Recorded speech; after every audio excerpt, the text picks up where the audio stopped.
إن الله وملائكته يصلون على النبي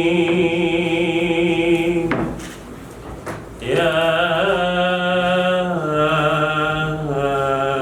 أيها الذين آمنوا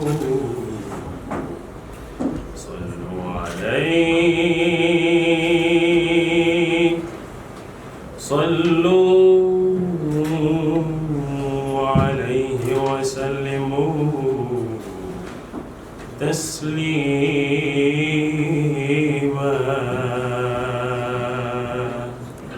اللهم صل وسلم وبارك عليه وعلى آله.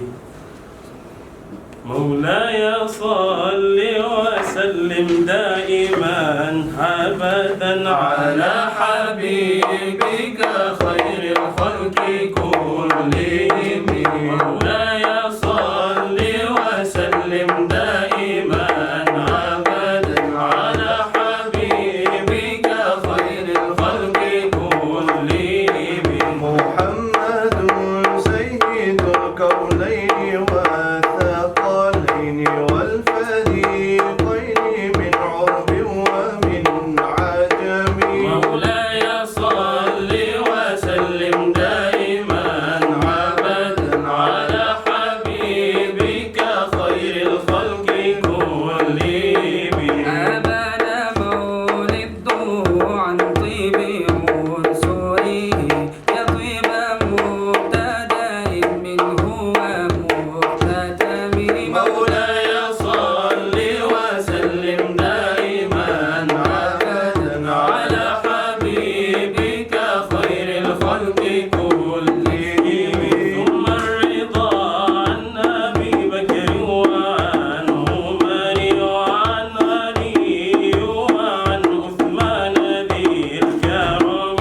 مولاي صل وسلم دائما أبدا على حبيبك خير الخلق كلهم. مولاي صل وسلم دائما أبدا على حبيبك خير الخلق كلهم. مولاي صل وسلم دائما أبدا على حبيبك خير الخلق كلهم. ثم الرضا عن أبي بكر وعن عمر وعن علي وعن عثمان ذي الكرم. ثم الرضا عن أبي بكر وعن عمر وعن علي وعن عثمان ذي الكرم. مولاي صل وسلم دائما أبدا على حبيبك خير الخلق كلهم.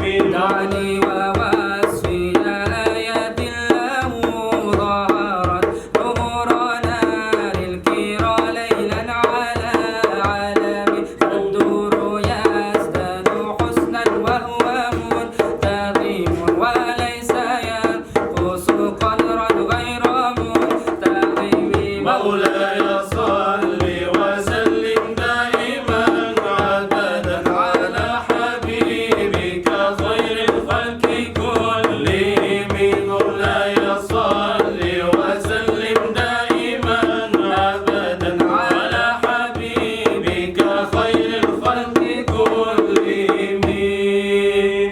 مولاي صل وسلم دائما أبدا على حبيبك خير الخلق كلهم. مولاي صل وسلم دائما أبدا على حبيبك خير الخلق كلهم. يا ربي بالمصطفى بلغ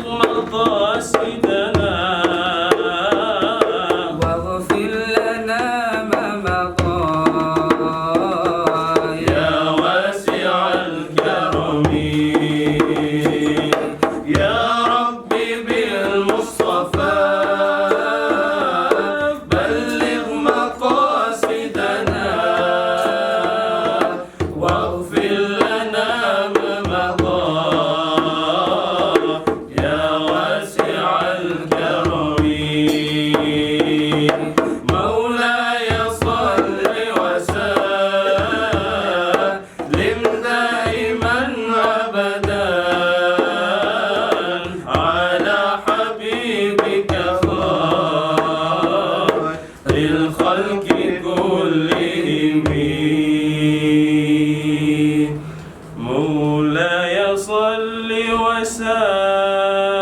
وسلم دائما أبدا على حبيبك خير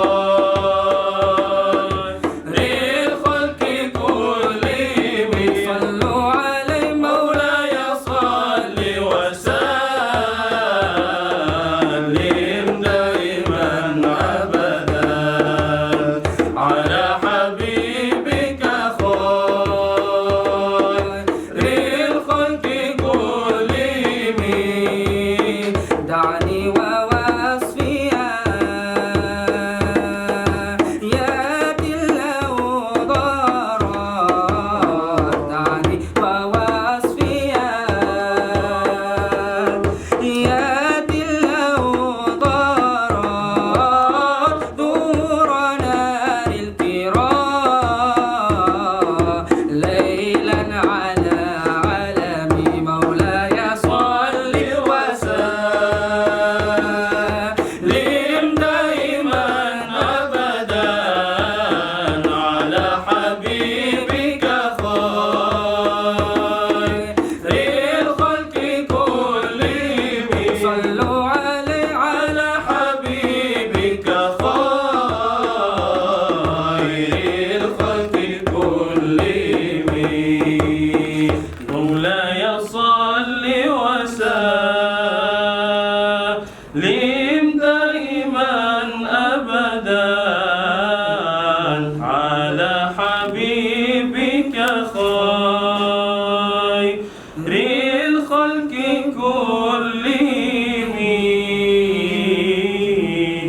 كلهم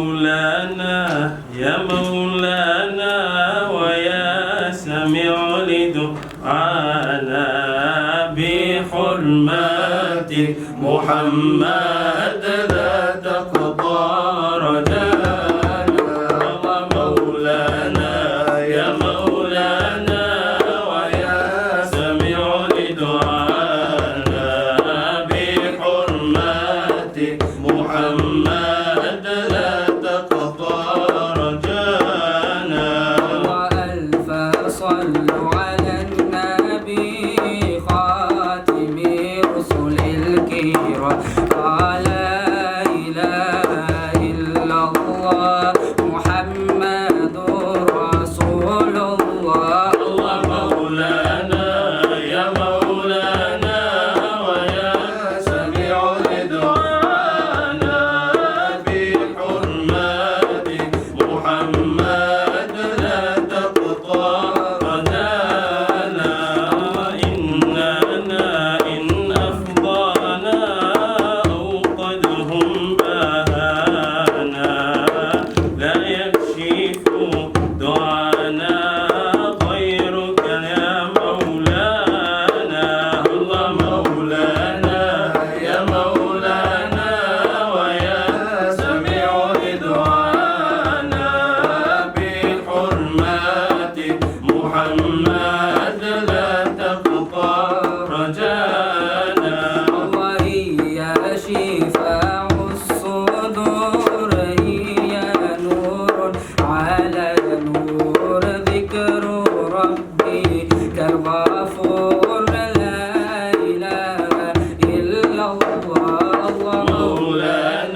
حرمات محمد لا تقطع رجانا.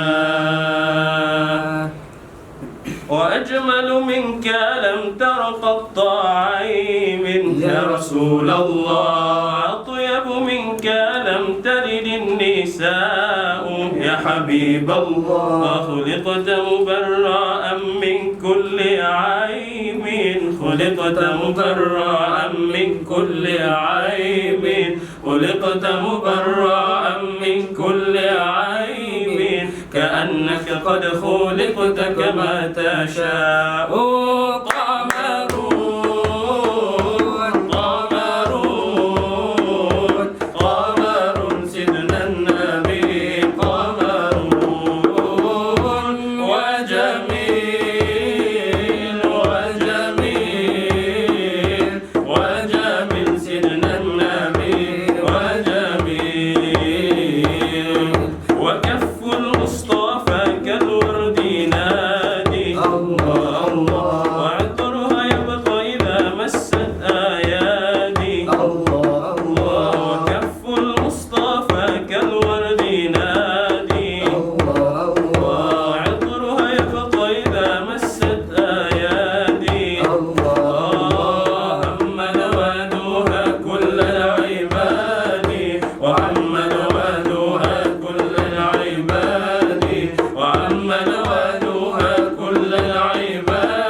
Alhamdulillah wassalatu wassalamu ala Sayyidina Rasulillah wa ala alihi wa ashabihi wa man walah. Allahumma salli ala Sayyidina Muhammad al-Fatih lima ughliq wal khatim lima sabaq nasir al-haqq bil haqq والهادي إلى صراطك المستقيم وعلى آله حق قدره ومقداره العظيم. أما بعد، اللهم صل على سيدنا محمد الفاتح لما أغلق والخاتم لما سبق ناصر الحق بالحق والهادي إلى صراطك المستقيم وعلى آله حق قدره ومقداره العظيم. السلام عليكم ورحمة الله تعالى وبركاته. So we welcome all of you to our lesson tonight or this afternoon on the blessed Qasida Burdah of Imam al-Busayri radiyallahu ta'ala anhu wa ardah.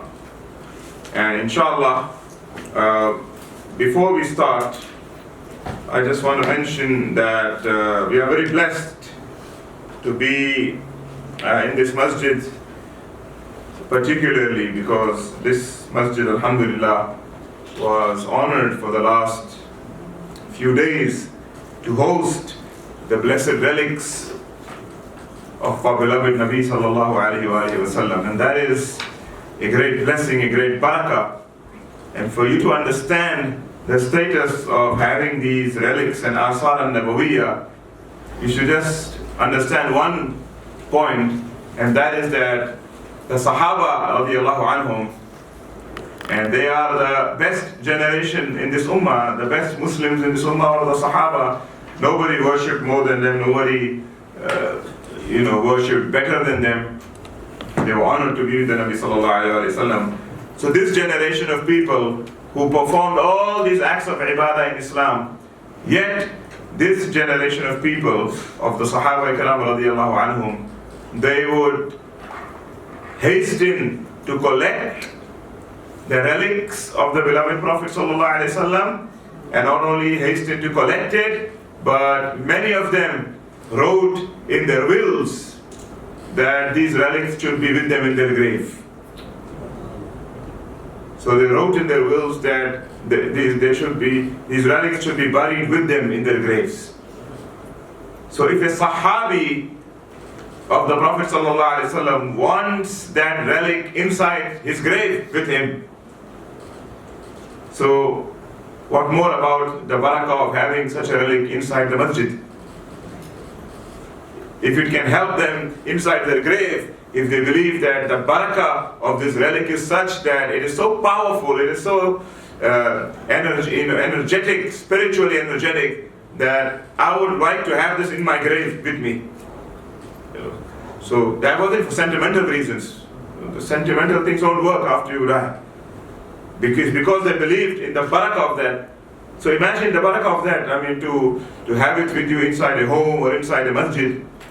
So the point is that wherever these relics are kept, whether it's inside somebody's grave or inside a masjid, they spread and attract the rahmah of Allah subhanahu wa ta'ala, the barakah of the beloved Prophet sallallahu alayhi wa sallam. It is real. And Sayyidina Isa alayhi salam, he said, as it is narrated in the Holy Quran, وَجَعَلَنِي مُبَارَكًا أَيْنَمَا كُنْتُ. Sayyidina Isa alayhi salam said, and indeed Allah made me Mubarak, means blessed. Mubarak is from barakah. And that's why when we congratulate people, we say Mubarak or Mabruk. What does that mean? It means may your occasion be blessed. Bless your occasion, it's a blessing. Mubarak for your wedding, meaning may your wedding be blessed. Mabruk for your wedding, may your marriage be Mabruk, meaning blessed. So Sayyidina Isa says, as narrated in the Quran, جَعَلَنِي مُبَارَكًا أَيْنَمَا كُنْتُ. Allah has made me Mubarak, full of barakah, wherever I am. So that is Sayyidina Isa alayhi salam. If that is his barakah, that he said, I am blessed wherever I am, meaning the whole of me. So what more about the beloved Prophet sallallahu alaihi wasallam, about whom there is a narration in what they call the Gospel of Barnabas, and some other narrations as well, that Sayyidina Isa alayhi salam is reported to have said that when he predicted the coming of the final prophet, he said that, and if I lived to his time, meaning physically, on this earth, I would go to him, I would travel to him. Just like people travel to me, I would travel to him. And indeed, I would be honored to wash his feet and drink that water. So if that is Sayyidina Isa alayhi salam, that is Jesus, who was so blessed that by the mere touch of his hand, the dead would become alive, the sick would be healed, cured. So what more about Sayyidina Muhammad sallallahu alayhi wa sallam? So indeed, we are blessed to be in this masjid, and the barakah of the relics is not something that will last, only as long as the relics were there. These things, can move, but the barakah that they bring remains for years to come, for ages to come. So alhamdulillah, we are honored to have a majlis, a gathering in love of the beloved Prophet sallallahu alaihi wasallam in this masjid, and this is no less, having such a gathering and talking about the beloved Nabi sallallahu alaihi wasallam is no less than having those relics, because mentioning him is even more blessed than having his relics or having his asar. Just to talk about him, just to mention him, brings such rahmah of Allah subhanahu wa ta'ala, attracts so much blessings from Allah subhanahu wa ta'ala. In fact, it attracts his spiritual presence wherever he is mentioned, sallallahu alayhi wa sallam. So indeed, it is no less than that. It is no less than that. So to commence with the Burdah basically is a poem. It's a poem, long poem in praise and description and yearning for the beloved Prophet sallallahu alaihi wasallam. And poems in praise and description of the Prophet sallallahu alaihi wasallam, they are generally called in Arabic madih. They are called madh or madih. Madh or madih, which means praise. So we have a whole genre of poetry in Islam, in the 1400 years of Islam, which is just basically madih, praises of the Prophet sallallahu alaihi wasallam. And it's not only in Arabic, basically every language spoken by Muslims has its share of madih. So in the Urdu language, for example, we have what they call Na'at Sharif. It is also derived from an Arabic word. Na'at in Arabic, Nu'ud, means description. So we have Na'at Sharif in Arabic, and in Turkish there are poems, in Persian, in Swahili, so many Islamic languages, so many languages spoken by Muslims, all of them have poems in praise of the Nabi sallallahu alaihi wasallam. But when do these poems start? When does the culture of writing poems about the Prophet sallallahu alaihi wasallam start? Who started that? This is important to know, because we live in such confusing times where some people even kind of tend to think that writing poems about the Prophet sallallahu alaihi wasallam or reading poems about him is something that's not Islamic, or something that's an un-Islamic practice that crept into Islam.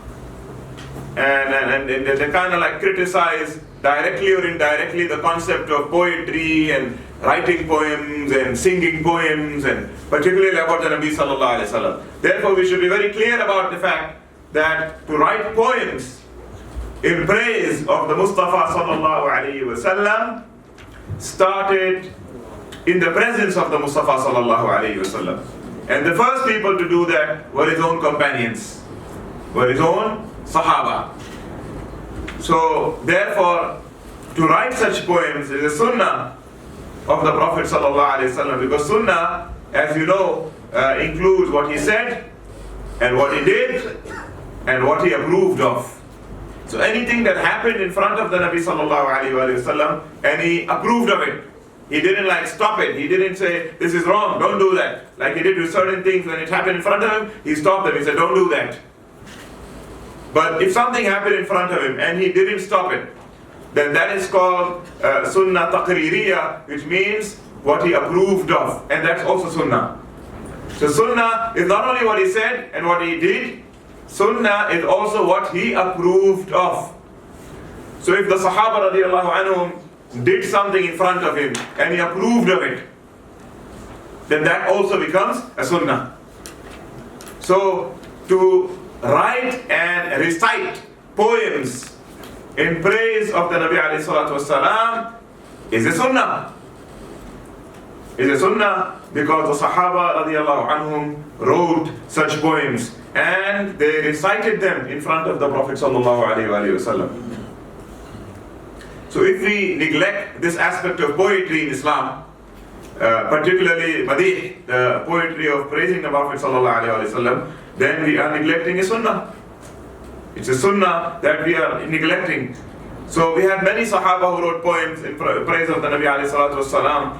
Most prominent amongst them is Sayyidina Hassan ibn Sabit. Hassan bin Thabit radiallahu anhu al-Ansari, one of the Sahaba from Medina. He wrote many poems. He's got a whole diwan. I have that diwan. It is available. Diwan, by the way, means a collection of poetry. Collection of poetry, but diwan also has one condition. It can't just be collection of poetry. There should be a poem which either starts or ends with every letter of the alphabet. That's when you have a diwan. So if I can write 50 poems and put them in one book, that doesn't make it a diwan. For it to become a diwan, I should have poems that are ending with every letter of the alphabet. There should be a poem ending with the alif, a poem ending with the ba, a poem ending with the ta, jim, ha, kha, all the letters. That's what makes it a diwan. And the same applies in Persian, and the same applies in Urdu. That's the concept of diwan. So Hassan bin Sabit radiallahu anhu had a diwan, and many poems in praise of the Nabi sallallahu alaihi wasallam, some written in his lifetime, some written after he passed on. And he was known as Sha'ir al-Nabi sallallahu alayhi wasallam. He was known as the poet of the Prophet sallallahu alayhi wasallam. The Prophet sallallahu alayhi wasallam actually had his own poet. And not only would he just write them on his own, he would actually be requested by the Prophet sallallahu alayhi wasallam to write them. Rasulullah sallallahu alayhi wasallam used to ask him to write these poems. When would he ask him? Usually, after the battles that would take place between the Muslims and the Mushriks at that time. And as you know, between Makkah and Medina, the Muslims and the Kuffar, there was a lot of enmity going on at that time.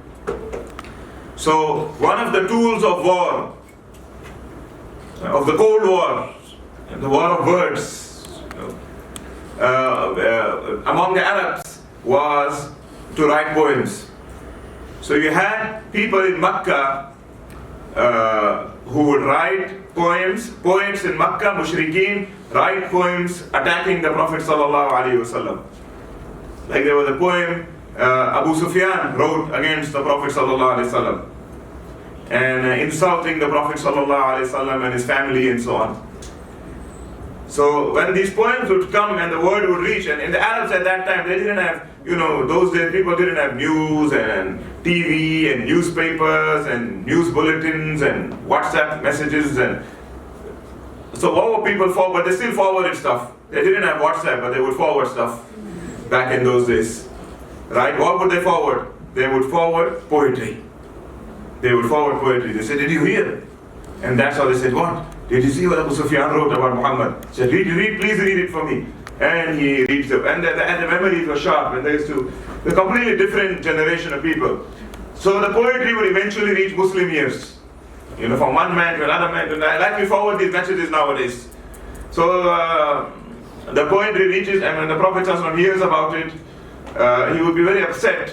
And then he would tell Hassan radiallahu anhu, "Ajibhum ya Hassan." Hassan, reply to him. Oh Hassan, reply to him. Now this was not about just a very fine point here. Whenever the Prophet ﷺ did something like that, this was not about personal revenge. Not about tit for tat, me against him. This was about defending the status of prophethood. It's not about defending Muhammad sallallahu alaihi wasallam. It's about defending the status of prophethood. Because the reason they are attacking him is not because he's Muhammad ibn Abdullah ibn Abdul Muttalib ibn Hashim. That he was for 40 years. They never attacked him in those days. It's because he claims to be a Nabi of Allah and they are attacking that. And therefore, we cannot let that pass. We have to defend Allah's Nabi. And the attack is on Islam. The attack is on the Quran. When they say he's lying, they are accusing Allah of lying. They are accusing the Quran of not being true. So it's not just, oh, he said something about me, please reply to him. This is about defending the honor of the deen. So he would say, Hassan, reply. So Hassan radiallahu anhu would reply with his poetry, and when he's done with the poem, he comes to the masjid, he says, Ya Rasulullah, I'm done with my poem. Can I recite it? So Sallallahu Alaihi Wasallam said, wait, you should go up on my mimbar. So he had a mimbar, the 3-step mimbar. He said, go on my mimbar and recite, Ayyadaka Allahu bi Ruh al-Quds. May Allah support you with the Holy Spirit. So he would make that dua for Hassan. He said, may Allah support you with the Holy Spirit. Now recite from the mimbar. And what was very interesting is that throughout the life of the beloved Prophet Sallallahu Alaihi Wasallam, absolutely no one from the Sahaba went on his mimbar. No one from the Sahaba radiallahu anhum dared go on his mimbar throughout his lifetime, except Sayyidina Hassan bin Sabit. So the only other person who was allowed on the mimbar of the Prophet sallallahu alaihi wasallam by the Prophet himself was the Maddah, the Munshid, the reciter of the poem, the Madih, Hassan radiallahu. Not on his own, he wouldn't go on his own. Sayyidina Rasulullah said, no, don't recite it like this. Go up on my mimbar and recite from there. So can you realize the status of those who praise Rasulullah sallallahu alaihi wasallam? So it's only Rasulullah and those, yes, I mean we have narrations of Hassan and Hussein alayhi salam going on the mimbar, but that was children, going to their grandfather. I'm talking about adults here going on his mimbar, no one. In fact, the status of that mimbar was so sacred that even after the passing on of the beloved Prophet ﷺ, when Sayyidina Abu Bakr as-Siddiq radiallahu anhu was appointed as the Khalifa, and when he has to go on the mimbar as the Khalifa and give the talk, the mimbar was 3 steps, and he only stood on the 2nd step. He didn't go on the 3rd one. And they said, Abu Bakr, there's one more step, you have to go up. You forgot. So he said, it is not the place of Abu Bakr to stand where Rasulullah stood. He said, Abu Bakr cannot stand where the Prophet stood. He said, I stand 1 step below. And then Sayyidina Umar ibn al-Khattab, radiallahu anhu, when he became the Khalifa after Sayyidina Abu Bakr as-Siddiq, radiallahu anhu, his time to give the khutbah, he went on the 1st step and stood there and gave the khutbah. They said, yeah, Abu Bakr, continue. You're behind with 2 steps. So he said, it is not the place of Umar ibn al-Khattab to stand where the Messenger of Allah sallallahu alaihi wasallam stood, or where Abu Bakr as-Siddiq stood. He said, I don't even deserve to stand where Abu Bakr stood, let alone where the Prophet stood sallallahu alaihi wasallam. So this is the love and the adab they used to show to Rasulullah, even though Rasulullah sallallahu alaihi wasallam didn't say that. Because nowadays the argument goes, but did the Prophet tell you to do that? Why are you doing this? Did the Nabi say this? So I want to ask you, did the Nabi ﷺ say, if I die, nobody should stand on my mimbar? Did he say, don't stand on the 3rd step? Stand? He never said that. You don't need a command from him to show respect. I don't need to tell you all to respect me. I'm a teacher, you must know the respect for the teacher, and you show it whichever way you want to show it. You don't ask. So whenever we show respect to Rasulullah, and then you have some people asking, where did the Prophet say this? Did the Prophet say we must do this? Did the Nabi say we should show respect? He doesn't have to say. Respect is what we show him. We don't have to wait for him to ask us something. And the proof is from the Sahaba radiallahu anhum saying, Abu Bakr doesn't stand where the Prophet said. Did the Prophet tell him to do that? No. But he said, no, that is my adab. Sayyidina Umar doesn't even stand where the Rasul sallallahu alaihi wasallam stood, or where Sayyidina Abu Bakr stood. Did the Prophet say that? No, that's the way he shows the respect. So what we learn from this, by the way, is the Usuli point of Usul al-Fiqh. You don't need an order from the Prophet ﷺ in order to show respect to him. So Allahumma salli ala Sayyidina Muhammad. So that shows you that the status of those who praise him alayhi salatu wassalam. But Hassan bin Sabit radiallahu anhu is not the only one who used to write poems in praise of the Nabi sallallahu alayhi wa sallam. There were many other Sahaba as well who wrote poems. One of them is Sayyidina al-Abbas bin Abdul Muttalib, the beloved Prophet sallallahu alaihi wasallam's uncle. Al-Abbas is our Nabi alayhi salatu wasalam's uncle, his father's brother. And Abbas's descendants later on became rulers of Islam as well. In fact, they had their own dynasty called the Abbasid dynasty. They ruled for 500 years. The capital was Baghdad. Okay, after the Umayyads came the Abbas. Anyway, that's history. Sayyidina al-Abbas radiallahu anhu, Rasulullah's uncle, sallallahu alayhi wa sallam, he also wrote some poem. There's a beautiful poem of Al-Abbas that he recited to Rasulullah sallallahu alayhi wa sallam on the way to the Battle of Tabuk. Some scholars say on the way back. Anyways, during the Battle of Tabuk, when Rasulullah was between Madina and Tabuk, when they stopped at a particular place, Sayyidina Abbas or Al-Abbas radiallahu anhu said to him, I want to recite, Ya Rasulullah, I wrote a poem in praise of you, I would like to recite it to you. And Abbas, by the way, means lion. Okay, in the Arabic language, there are numerous words for the term lion. Right? The most common one we hear of is Asad. But Abbas is also a lion. Hamza refers to a lion. Haytham refers to a lion. Layth is a great Imam. Al-Layth was a friend of Imam Shafi'i. Layth means a lion. Sabr, a lion. Qadanfar is a lion. Abdirgham is a lion. Haydar is a lion. And they say when the lion is at its most bravest, then that is when you call him Haydar. And that's the title of Sayyidina Ali radiallahu anhu. Because these names, they all refer to the lion, but they're not all the same as well. They refer to certain aspects of the lion. So when the lion is prowling, they call him Abbas. When the lion is jumping, they call him something, so on. I'm not a lionist, so I don't know all the details of all this. But in fact, were it not the names of great Sahaba, I wouldn't be interested in what the lion is called. One name would be enough for me. But when you study the names of the Sahaba, you want to know what these names mean, and then you discover, okay. So So Abbas, is also a lion. So Sayyidina Abbas said, Ya Rasulullah, I want to recite this poem for you that I wrote. Rasulullah said, Bismillah, recite. So he recited a poem. I'm not going to recite the poem for you because otherwise this dars would change into another dars, because that's a long poem. It's an amazing poem. It's a beautiful poem. And the last of that poem, just for barakah, he said that وَأَنْتَ لَمَّا وُلِدْتَ أَشْرَقَتِ الْأَرْضُ فَنَحْنُ فِي ذَلِكَ النُّورِ وَالضِّيَاءِ سُبُلُ الرَّشَادِ وأنت لما ولدت أشرقت الأرض وضاءت بنورك الأفق فنحن في ذلك النور والضياء سبل الرشاد نخترق. He says أنت لما ولدت.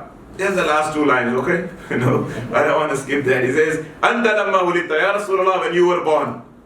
I thought Mawlid, bid'ah, Sahaba radiallahu anhu. This is a Sahabi telling the Prophet sallallahu, Ya Rasulullah, when you were born. So the mentioning the Mawlid of the Prophet ﷺ is coming from the time of the Sahaba. He said, Ya Rasulullah, when you were born, Ashraqat al-ardu, the entire world was illuminated. But not only the earth, وَضَاءَتْ بِنُورِكَ الْأُفُقُ, and indeed, the entire horizons were also filled with light. The earth and the heavens were filled with light when you were born, Ya Rasulullah. فَنَحْنُ فِي ذَلِكَ الضِّيَاءِ, and therefore we are all, and was it only in that time when he was born? Because now, when this poem was written, Rasulullah sallallahu alaihi wasallam was near about 60 years, just a little bit more than 60 at that time. So he says, Sayyidina Abbas says, and we are all still in that light. It's 60 years later after his birth. He said, and we are all still in that light. And in that light, Subul al-Rashad nakhtariqu, and in that light, we will continue to be guided on the straight path. The nur of the Mustafa sallallahu alaihi wasallam. So when he read that poem to him, sallallahu alaihi wasallam rewarded him by dua, said, La fudda fuq. He says, may Allah preserve your mouth forever.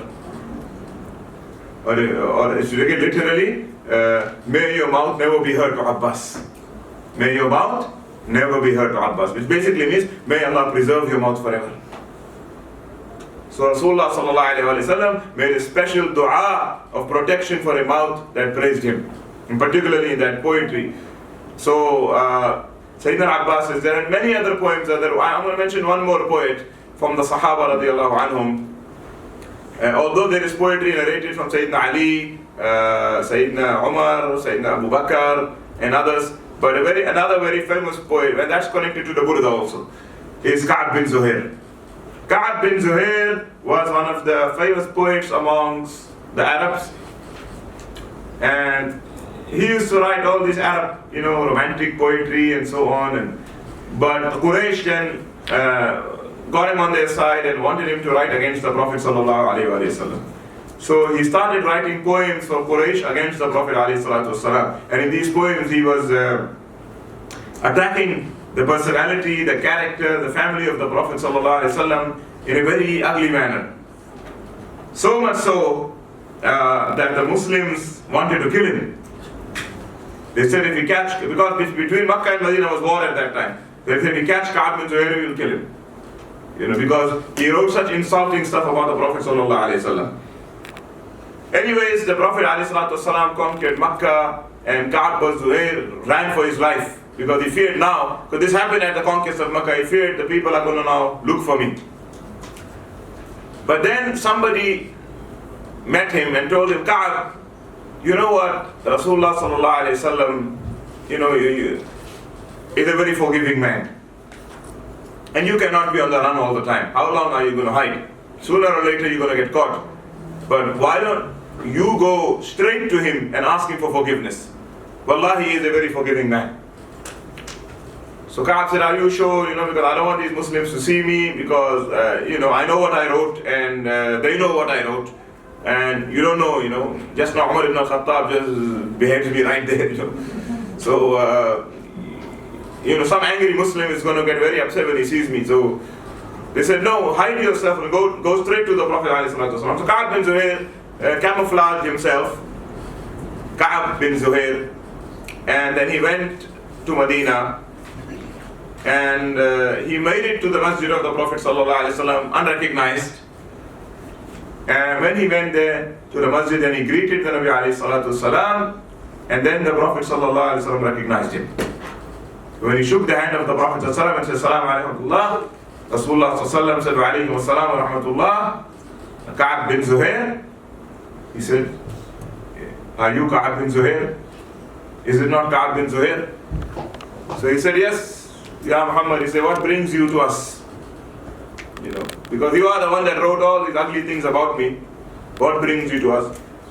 So he said, Ya Rasulullah, I regret what I have done, but I wish to read this poem to you that I wrote. It is different from what I wrote before. Sallallahu Alaihi Wasallam said, Bismillah, read. So then he wrote his very famous poem, which, by the way, was originally known as the Burdah. So if you read, I'm going to tell you that Imam al-Busayri was born in the year 608 Hijri. 608 Hijri. What year are we in right now? 14, not 36 and 37. You need to update your calendar. 1440. In 1440, right? Imam Busayri was born in 608. That's how many years now? That's 800 years ago. 800 years ago. But you will find books mentioning Qasidatul Burdah that were written in the 2nd, 3rd century, even the 1st century, talking about Qasidatul Burdah. And then you might think, now what are they talking about? Busayri only comes in the 6th century. This book is written in the 2nd century, and it talks about Qasidatul Burdah. So there are 2 Qasidatul Burdahs. Okay? That be the first revelation. He said, I have heard that Rasulullah sallallahu alaihi wasallam, is angry with me or upset with me. But indeed, he is also the most forgiving of people. I have also learned that forgiveness is also much desired by him.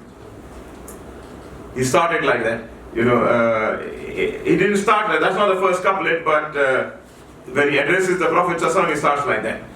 And then he said, Inna Rasulallah nurun yustada'u bihi. Indeed, the Rasul is a light from which we all derive guidance.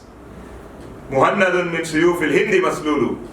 Indeed, he is the shining sword of the truth from the swords of India. Yeah, because the Arabs at that time, they used to consider the best swords to be the ones that came from India. And they used to call it al-Muhannad, from Hind. That was the best sword. So he said, indeed, the Prophet is a sword of truth, shining sword of truth from the swords of India. Meaning that he wanted to say the best sword. But the Nabi sallallahu alaihi wasallam corrected him. Said, O Ka'ab, say, Muhannadun min suyufillahi maslulu. He said, Ka'ab, say a sword from the swords of Allah. Don't say a sword from the sword of India, say a sword from the sword of Allah. Because Rasulullah sallallahu alaihi wasallam is not limited to any country or any place. He is universal. He is from Allah to everyone. So when he finished this poem, the Prophet ﷺ was very impressed. His Sahaba were very impressed. Beautiful poem. Again, it's a long poem. It starts actually by Banan Su'adun فَقَلْبِ الْيَوْمَ مَتْبُولُ مُتَيَّمٌ إِسْرَاءَ لَمْ يَفْدَ مَقْبُولُ. So when he finished this poem, it was such an amazing poem. Rasulullah ﷺ said, we forgive you. We forgive you for whatever you wrote about us, and we accept your Shahada into Islam. He came to recite the Shahada, and then the Nabi ﷺ was wearing a shawl, a Burdah. He was wearing a shawl, a Burdah. He took off his Burdah and he threw it on Ka'ab bin Zuhair.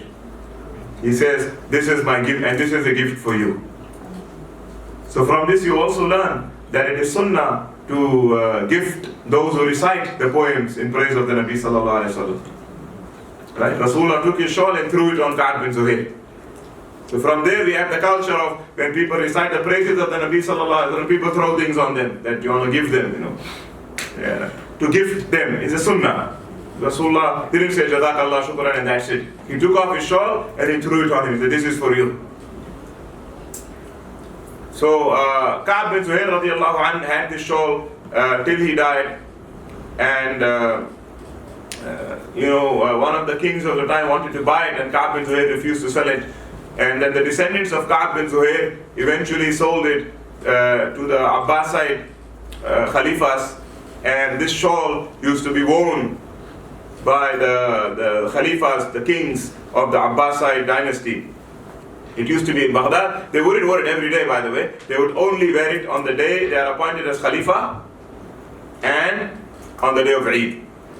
The Khalifa would come out wearing the shawl, Burdatun Nabi sallallahu alayhi wasallam. It's written in the books of history, you find that. And on that day the Khalifa came out for Eid and he was wearing the Burdah of the Nabi sallallahu alayhi wasallam. And the people would gather in the tawins, not to look at the Khalifa, but to look at the Burdah that he's wearing. And there is a difference of opinion what happened to that Burdah, where it went. But it is mentioned that that Burdah was then transferred somehow to Egypt after the fall of Baghdad to the Mongols. And then from there it moved to Turkey. And they say the Burdah that is now there in Istanbul, in the Topkapi Museum, the shawl of the Prophet ﷺ, or they say that is the one from Ka'ab bin Zuhair radiallahu anhu. And there's a piece also with the relics that came here. There was a piece here also. So Allahu A'lam, maybe something went to India, something went to Turkey, and so on. So this is the original Qasidatul Burdah of Ka'ab bin Zuhair. But the Qasidatul Burdah of Imam al-Busayri, that comes 6 centuries later, overtook the poem of Ka'ab bin Zuhair. So much so that if I ask any of you, if you know how many of you actually even know of the poem of Ka'ab bin Zuhair, most of you will say we never heard of it before. And if some of you knew about it before, you probably don't even know one line from it. But if I ask you about the Burdah of Imam Busayri, you all will say we all know about it and everybody knows couplets of it. So the Burdah of Imam Busayri kind of overtook the poem of Ka'ab bin Zuhair. And today, in our time now, when we say Qasidatul Burdah, we only think of one Qasida. And that is the Burdah of al-Busayri. We don't think of the poem of Ka'ab bin Zuhair. But since this is a dars of knowledge, so I'm sharing this information with you. Anyways, the Sahaba radiallahu anhum wrote many poems in praise of the Nabi alayhi salatu wasalam. Many of them, one of the great scholars, Al-Imam Ibn Sayyid al-Nas, Al-Imam Ibn Sayyid al-Nas from Egypt, he actually did a great job. He actually tried to compile all the poems written in praise of the Nabi sallallahu alayhi wasallam by the Sahaba radiallahu anhum, all the poems that they wrote in praise of the Nabi sallallahu alayhi wasallam, he tried to compile all of them in one book. The humongous task, but he did it. He did it, and he wrote that book. And you write a little bit about that Sahabi and when he wrote that poem, and whether the poem was 4 lines or whether it's 40 lines. He put them all together, and guess how many Sahaba radiallahu anhum whose poems he compiled in that book. I have that book, by the way. I have that book. It's one of my prized possessions. And he has there in that book more than 100 Sahaba. 100 Sahaba who wrote, each one of them wrote a poem about the Nabi. Some of them wrote maybe 4 lines. But that's a poem, that's a couplet. In Arabic that's called a ruba'iyya, a quartet, So from 4 lines, so some of them wrote 100 lines, they wrote many poems. But the condition was at least they have to write 4 lines. Then that's a poem. So 100 Sahaba. 100. Among them are female Sahabiyat also. So he compiled all of those names and their poems in a book called Minahul Madh. Minahul Madh. Minahul Madh. It was printed some time ago. So it's a book that one can, get. And Ibn Sayyid al-Nas was a great scholar. He's also the author of the famous book Uyun al-Athar fi Sirat Sayyid al-Bashar, a very important book of Seerah as well. So 100 Sahaba. And then after the time of the Sahaba, you had Tabi'een and Tabi'een and Awliya and Salihin and Ulema and poets and throughout the centuries. And today, in our time now, if we wanted to compile the names of all the poets who wrote poems in praise of the Nabi sallallahu alayhi wa sallam, it would be impossible. It's countless. It is countless. Yet you have some scholars who try to kind of compile the most famous poems. And one such compilation, prominent compilation, is by Al-Imam Yusuf al-Nabhani. Imam al-Nabhani, Yusuf al-Nabhani, he compiled a book, a collection, and it's called Al-Majmu'a al-Nabhaniyya fi al-Madaih al-Nabawiyya. Al-Majmu'a al-Nabhaniyya fi al-Madaih al-Nabawiyya. It's in 5 big volumes like this, and I also have that book. And therein he compiles poems by hundreds of poets. Starting from the Sahaba, he actually has poems from the Sahaba, but like all of them. Because his condition was, I'm going to collect the most famous poems in every generation. That was his condition. He didn't say, I'm going to collect all the poems written about the Prophet, because that's too much. He said, I'm going to collect the most famous poems in each generation. From the 14th century, Imam al-Nabhani died in the 1920s, so, or 100 years ago. So from the 14th, kind of 13th centuries, he compiled the most famous poems written by great scholars. So that's also a beautiful collection. And then there are many other collections and so on. It's never ending. People are, as we speak, writing poems and so on.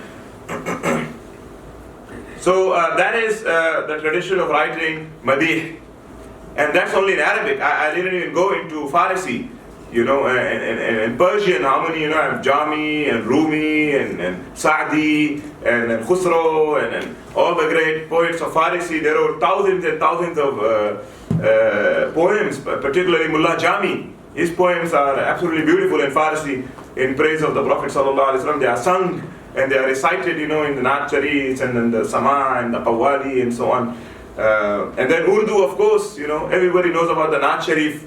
And the passion, even if you don't understand the Urdu language, you can just feel that passion and that power in a gathering of Naat Sharif, when somebody is singing that Naat Sharif and people are becoming ecstatic. So the Urdu language also, of course, has thousands and thousands of Naat Sharifs written by hundreds of poets, and we can't even start to end particularly like the poems of Maulana Ahmad Raza Khan, known as Ala Hazrat, for example, and so many other poems and poets. So, and that is just 3 languages. There are many other languages. There is Turkish, there is Swahili, and recent times I'm very happy to see this genre of poetry in praise of the Prophet sallallahu alaihi wasallam now kind of flourishing in the English language as well.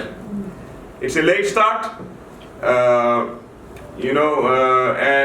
it's still not at the level, at a satisfactory level. It's not so, it's still not there where we would like it to be. But alhamdulillah, it started.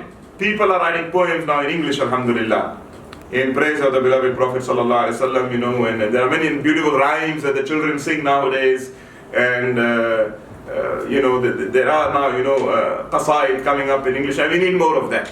And recently there was a maulid written by a young girl in England. Her father is my friend, originally from South Africa, and she wrote a beautiful maulid, an entire maulid al-Nabi, maulud, entire story of the maulid of the Prophet ﷺ in English. Poetry, It's poetry. So it's not just a story in a book, it's poetry. So that's a beautiful thing, and they gifted me a copy, alhamdulillah, lovely. And then we've had all the recently, with the Burdah as well, we had, I know of at least 2 translations which are rhyming ones. There's one called the singable translation of the Burdah, singable translation of the Burdah by a brother from Canada, Mustafa Azzam, Siri Mustafa Azzam. You can Google it, I have that, in PDF as well, the singable Burdah. So he translated every line of the Burdah in a singable way. That, the famous tune of the Burdah, Mawlaya Salli wa Sallim, like that, you could actually sing the Burdah in that. We also have the rhyming, poetic rendering of the Burdah recently, also by one of our own people, as Mr. Bashir Sakrani, and that's the copy. I believe all of you have a copy in front of you here, and we thank him for availing these copies for us. So that's also an attempt to translate the Burdah in a rhyming way. Otherwise, there are at least 20 to 25 translations of the Burdah in English. 20 to 25, by people no less than the likes of Hamza Yusuf, Abdul Hakim Murad, top scholars, but these are 2 rhyming ones, singable ones. So, and I encourage us to write more poems in English, and even in our South African context, I always encourage our African brothers and sisters to also write poems about the Prophet ﷺ in their languages. I often see people from the townships, they are singing these nasheeds, but it's all in Arabic. Sometimes it's in Urdu, which is, I find it interesting and weird as well. To be honest, to see, Africans singing in Indian language, nothing wrong with that, but, and I often tell them that, when are you going to sing in your own language? Something that your own people can understand.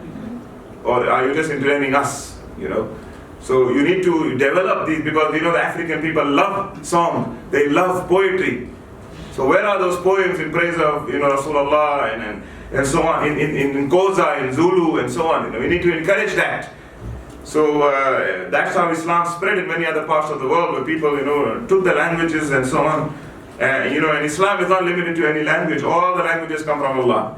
All of them, are as holy as each other. All of them emanate from Rabbul Alameen. And some of the ulema even said that it is kufr to say this is a particular language of Allah. To say that Arabic is the language of Allah, some ulema said it's kufr to say that. Are you making Allah into a human being like me and you who speaks a particular language? Subhanallah. Allah subhanahu wa ta'ala says in the Quran, وَاخْتِلَافِ أَلْسِنَتِكُمْ وَأَلْوَانِكُمْ إِنَّ فِي ذَلِكَ لَآيَةٍ لِلْأَلْبَابِ. The differences of your languages and your colors, these are my signs. So Allah revealed the Torah in Hebrew. He revealed the Injil to Isa alayhi salam, he used to speak in Aramaic.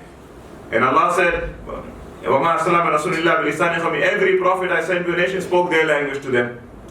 Which means the revelation he got was in their language. So there is no language which is called the language of Allah. Yes, you can say Arabic is the language of the Quran. That is fine. But don't say it's a language of Allah. I'm saying it because recently somebody actually wrote that. And I asked them to make tawbah. I said, don't limit Allah subhanahu wa ta'ala like that. So, Allahumma salli ala Sayyidina Muhammad, poetry and praise of the Rasul sallallahu alaihi wasallam. This was about poetry. As far as praising the Prophet sallallahu alaihi wasallam is concerned, that is the first and foremost and the greatest praise of the Prophet sallallahu alaihi wasallam is the Holy Quran. The Quran is filled with ayat that praise the beloved Prophet sallallahu alaihi wasallam. وَإِنَّكَ لَعَلَى خُلُقٍ عَظِيمٍ وَمَا أَرْسَلْنَاكَ إِلَّا رَحْمَةً لِلْعَالَمِينَ وَرَفَعْنَا لَكَ ذِكْرَكَ إِنَّا أَعْطَيْنَاكَ الْكَوْثَرَ يُطِيعُ الرَّسُولَ فَقَدْ أَطَاعَ اللَّهَ. And so many ayat of the Quran. In fact, there is a book that was published in Durban. It's a translation of another book. It's called The Majesty of the Beloved. The Majesty of the Beloved. And this book is a compilation of, I think, 100 or so ayat of the Quran that directly praise the Prophet sallallahu alaihi wasallam. Ayat of the Quran that praise the Messenger sallallahu alaihi wasallam.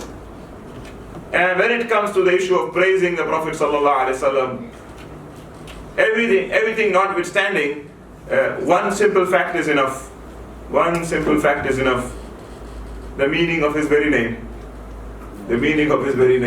His very name, Muhammad, the name Allah gave him, what does it mean?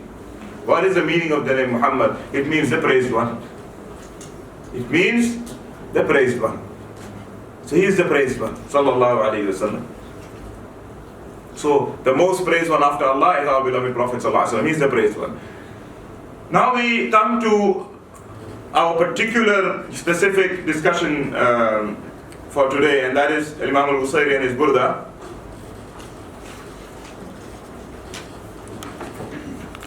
So, who was Imam al-Busayri and how does the Burdah originate?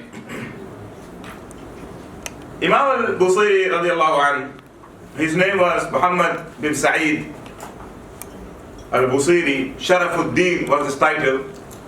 Al-Imam Sharafuddin Muhammad bin Sa'id al-Busayri. He was called Busayri because he was from the city or the village of Busir in Egypt.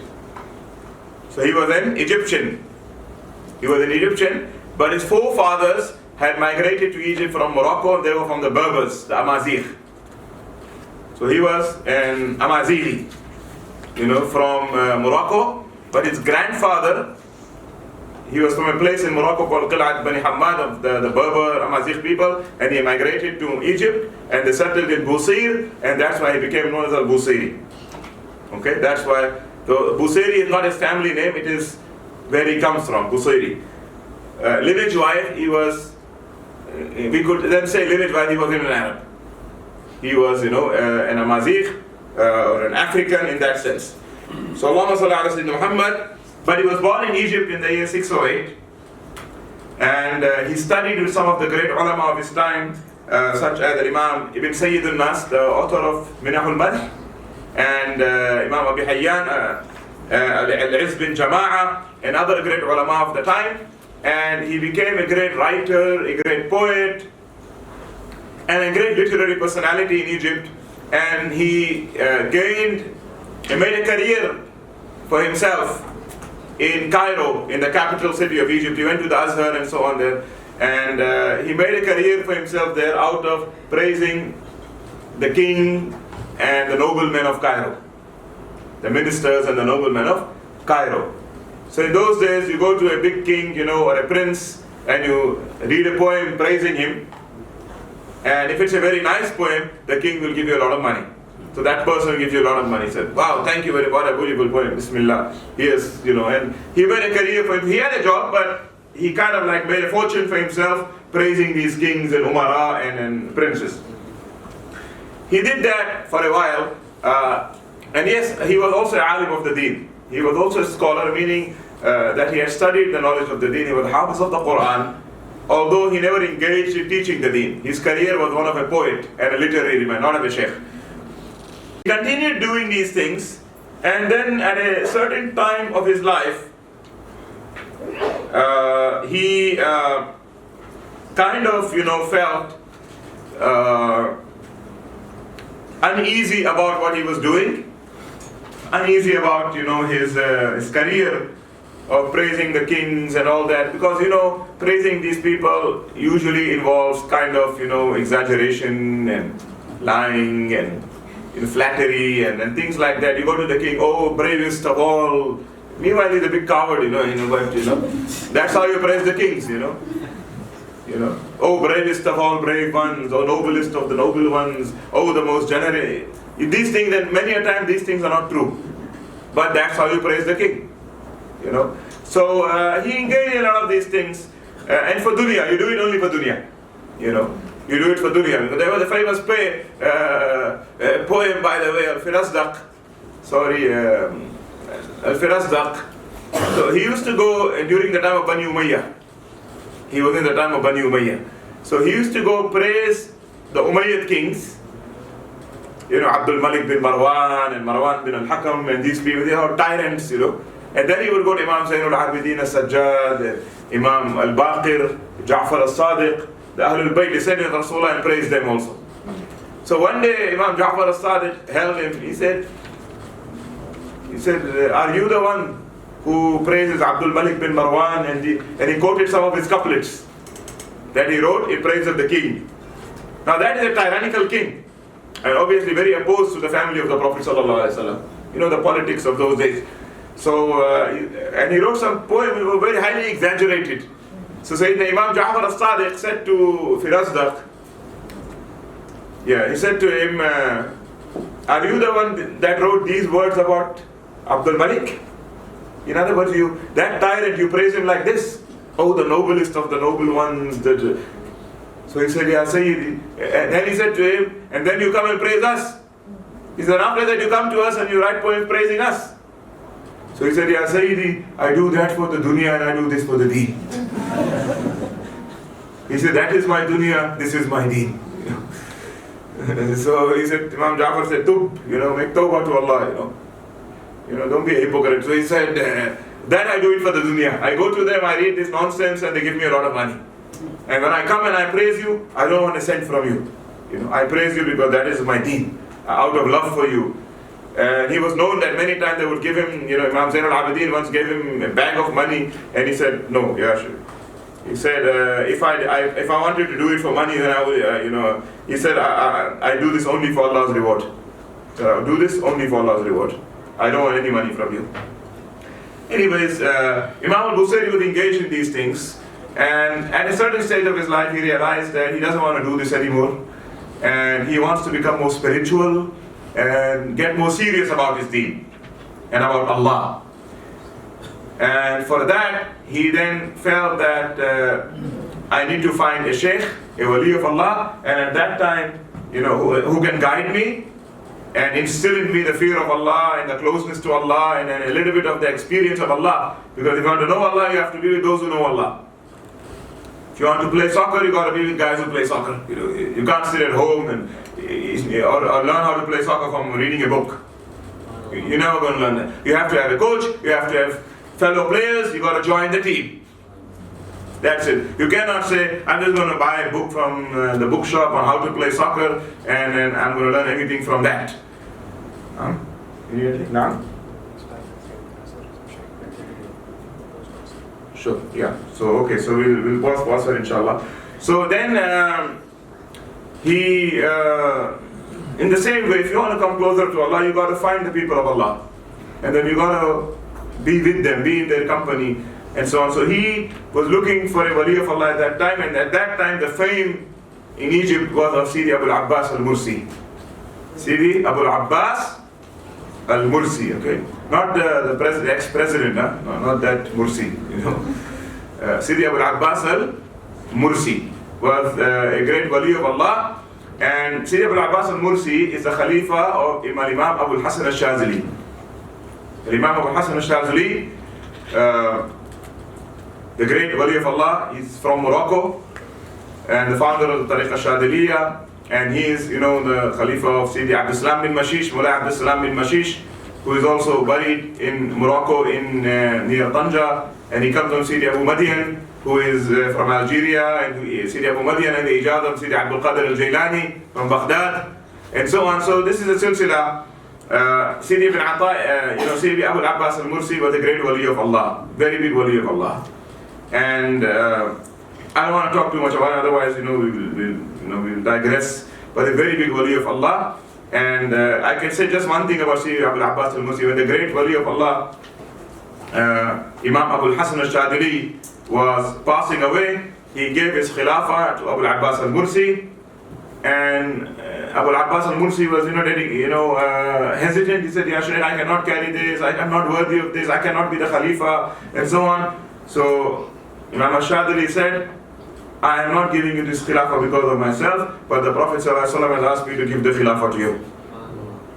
So he said, these are commands from the Mustafa sallallahu alaihi wasallam.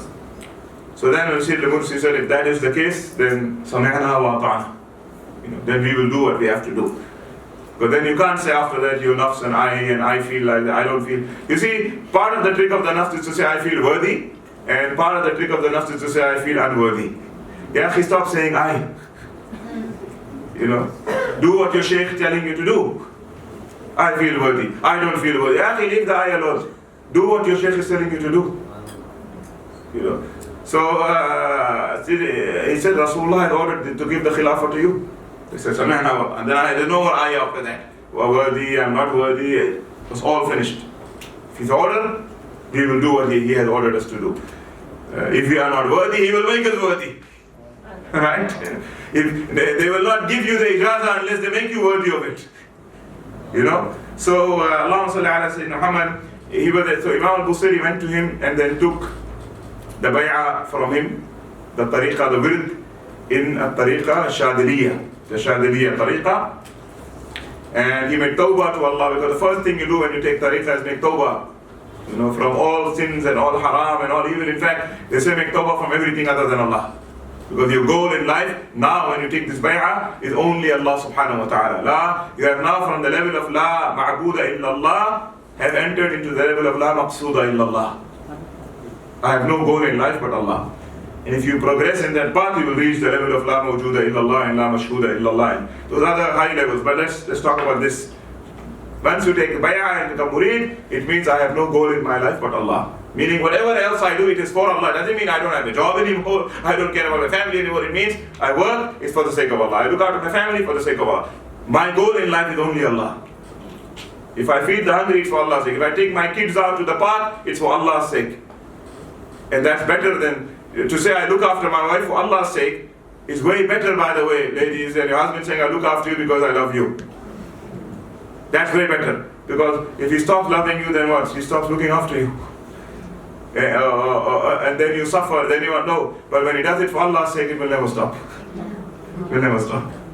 So it's not about, oh, she was so nice to me, so I'm going to be nice to her. And this is for Allah's sake. Yes, be nice to each other, but when it's for Allah's sake, it is permanent. It's not about, I'm doing this for you, I'm doing this for Allah. So that's a deeper relationship than just, exchanges of, favors. So we do it for Allah's sake. And that is, that's the way of the Sufi. Everything is for Allah subhanahu wa ta'ala's sake. And the way of the Muslim. Sufi simply means a better Muslim. It's the way of Islam. But it's just another higher level that the ordinary Muslim is not there yet. But he must work towards that. Every Muslim should be a Sufi. Every Sufi should be a wali. Which means every Muslim should be a wali. Every Muslim should strive towards that. We are all required to become the friends of Allah. So we all have to travel in that. And that part, Imam al-Busiri decided to do that. And he took the bay'ah from the Shaykh radiallahu anhu, and he started reciting the awrad and focusing on ibadah and so on. But Allah subhanahu wa ta'ala, when you enter into this path, He tests you. He tests you. Because you got to now prove yourself. If you're serious or you're not serious. You will be tested. Everyone who entered the path of the Sufis, sincerely was tested. Those who entered insincerely, they weren't tested. So if you are never tested, you got to look at your sincerity. Am I really seriously in this path? If they never tested you. But if they, I may put it this way, only the serious students in class are tested by the teacher. The other ones, you come, you don't come, nobody really cares about you. The teacher already knows that you are not serious. But the serious student guys, tomorrow is your test. This is the paper. Right? We do it with the serious students. So Allah Sayyid Muhammad, Imam al-Busiri was tested. Hasib al-Lazina, the surah in the Quran, right? Allah says, يَقُولُ آمَنَّهُمْ لَا يُفْتَنُونَ. Do the believers think they can just claim, we have Iman and we shall not test them? You think I'm going to leave you to say, we are mu'mineen and I'm not going to test you? So Allah is in the Quran, it's Wa'adullah. Imam al-Busiri was tested and his test was a serious one. And it was that he became paralyzed. He became paralyzed in the lower half of his body. So he couldn't walk anymore. He became bedridden and there's no cure for that even today. He tried everything to cure himself. The doctors also wrote him off. They said, there's nothing we can do about this. This is beyond us. Spiritual healers, pious people, they come, they blow on him, they recite for him, drink this, eat that, recite this. Everything was tried. He gave a lot of sadaqah, he recited the Holy Quran. These are all things that help. I'm not saying these things don't help. They all help, but certain sicknesses have their own cures. You need to use something particular. And remember, sometimes Allah wants you to do a particular action for you to be healed. So you might be ill because you don't give sadaqah, and the cure for you is giving sadaqah. But what are you doing? You're making khatam of the Quran after khatam of the Quran, khatam of the Quran, and then you say that nothing is helping. No, but that khatam of the Quran helps, but in your case, Allah doesn't want that from you. You are a very rich man, Allah wants you to give a lot of sadaqah.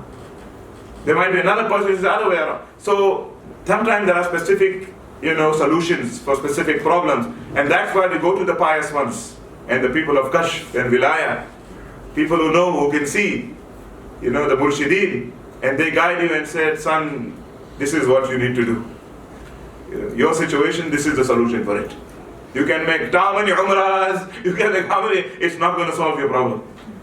Those are all great things, but your problem, this is the solution for it.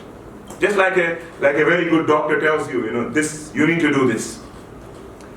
So Imam al-Busiri tried everything in the book and nothing was helping him. And in the end, a thought came to him, and that the last hope I have left now is to seek Allah's mercy. Who else can have mercy but Allah? If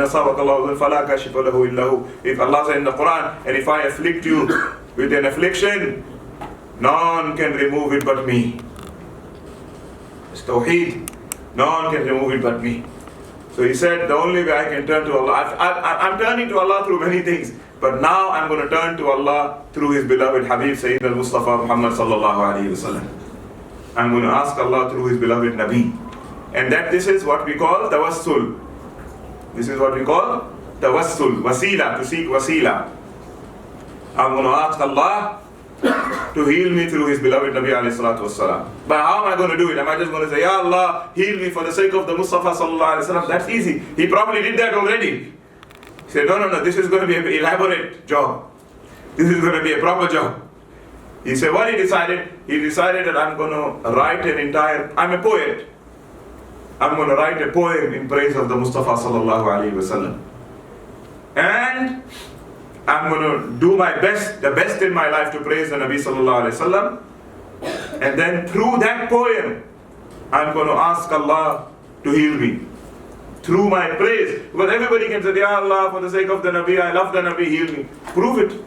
You love the Nabi? Prove it. So he said, this is my proof.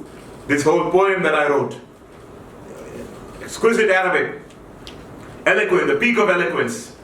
So he wrote this poem, and in this poem I'm going to ask Allah to heal me through the barakah of the Mustafa sallallahu alayhi wa sallam.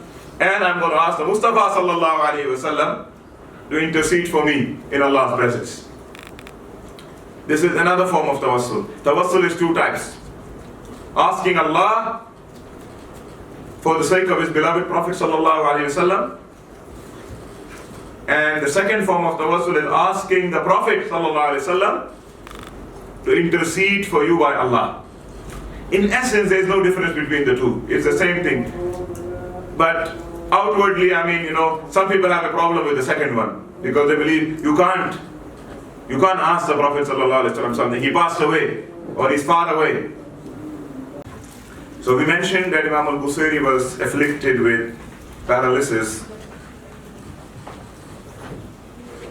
and he couldn't find any cure for that, and which led him to write this poem in praise of the Nabi sallallahu alaihi wasallam, to express his love and muhabba, and then make tawassul, to seek a means to approach Allah through that love that's expressed in the poem. In other words, to do that khidmah, for the Nabi sallallahu alaihi wasallam, to do that service for our Nabi, and make that his means of approaching or attracting Allah's rahmah. And this applies to all of us, because we all have to serve Rasulullah sallallahu alaihi wasallam, but each in their own way. I'm not a poet, so I can't write a poem about him, but maybe I'm a good writer, so I can write a book about him. I might be, neither a poet or a writer, but I'm a rich man. Okay, I can spend my money in something to say, I can go to the poet and say, you wrote the poem, I'll print it for you. So that's my khidmah for Rasulullah sallallahu alaihi wasallam. Somebody else might said, I'll do it in my own way. So there's many ways in which we can serve our Nabi sallallahu alaihi wasallam, serve his deen, serve his ummah, which is all serving him, which is all serving Allah. And then that becomes your good deed through which you want Allah to help you. Because loving Rasulullah sallallahu alaihi wasallam is one of the best of deeds. And we know the hadith in Bukhari, when Nabi sallallahu alaihi wasallam said there were 3 pious men who got stuck in a cave. And they pushed and they pushed. They were in a cave, and then they were raining or something, and the big boulder, a big stone fell on the mouth of the cave. Now they're stuck. Now the guys pushed it. SubhanAllah, this thing is not moving. We are stuck in the cave. What do we do? Nabi sallallahu alaihi wasallam said, they said, guys, let each one of us mention the best good deed, the deed he has done in his life, the most sincerest act he has done for Allah in his life. And let's ask Allah for the barakah of that deed to pay us by opening the cave. And the story is long. And I just mentioned one of them. I think he mentioned, my mother asked me for a glass of milk. I went to fetch it, the goat and milk it. When I came back, I found that my mother was sleeping. So I stood with that milk whole night next to her bed until she woke up in the morning and she saw me there. She said, what are you doing here? She said, you called me for the milk. She said, so? She said, well, I brought it and you were sleeping, so I'm still waiting here with you. He said, Wallahi, I did it only for Allah's sake. He said, I didn't do it for no other reason did I suffer like that, Just sleep there on with the milk, except for Allah's sake, to honor my mother. So, Ya Allah, I said, oh Allah, if you know that I had done this for your sake, then please help me and open this cave, Ya Allah. This is hadith of the Nabi sallallahu alaihi wasallam is telling us. So sallallahu alaihi wasallam said when he made that dua, the rock moved a little bit. They just heard, the rock moved, but it wasn't enough for them to get out. So the other 2 you guys, then the other one said, Ya Allah, I was, there was a young woman that I used to, call, desire, to marry her and so on, and she would refuse me, and then I would, maybe, call her for zina, whatever, and she would always, she has no interest, she refuses me, and then at one stage, she went into poverty and need, and she needed something from me, and I said, I was a rich man, I said, yes, I can help you, I can give you what you want, the money, how much do you need? She said, I really need so much, otherwise I'm finished. I don't know what I'm going to do. So he said, I'll give it to you, but I need something in return. So he said, what? And then he said, I want, certain, favors from you and from satisfying his lust and his nafs. So the poor woman agreed because of the situation. So, and then when he went to her house and so on. Anyways, to cut a long story short, when he was about to commit haram with her, she said something about fearing Allah. So he then thought of Allah subhanahu wa ta'ala, so he left her and he went away. So she said, take your money with, she said, no, keep it for Allah's sake. He said, I don't want anything from you. And he went away from her and he said, keep the money, that is for Allah's sake.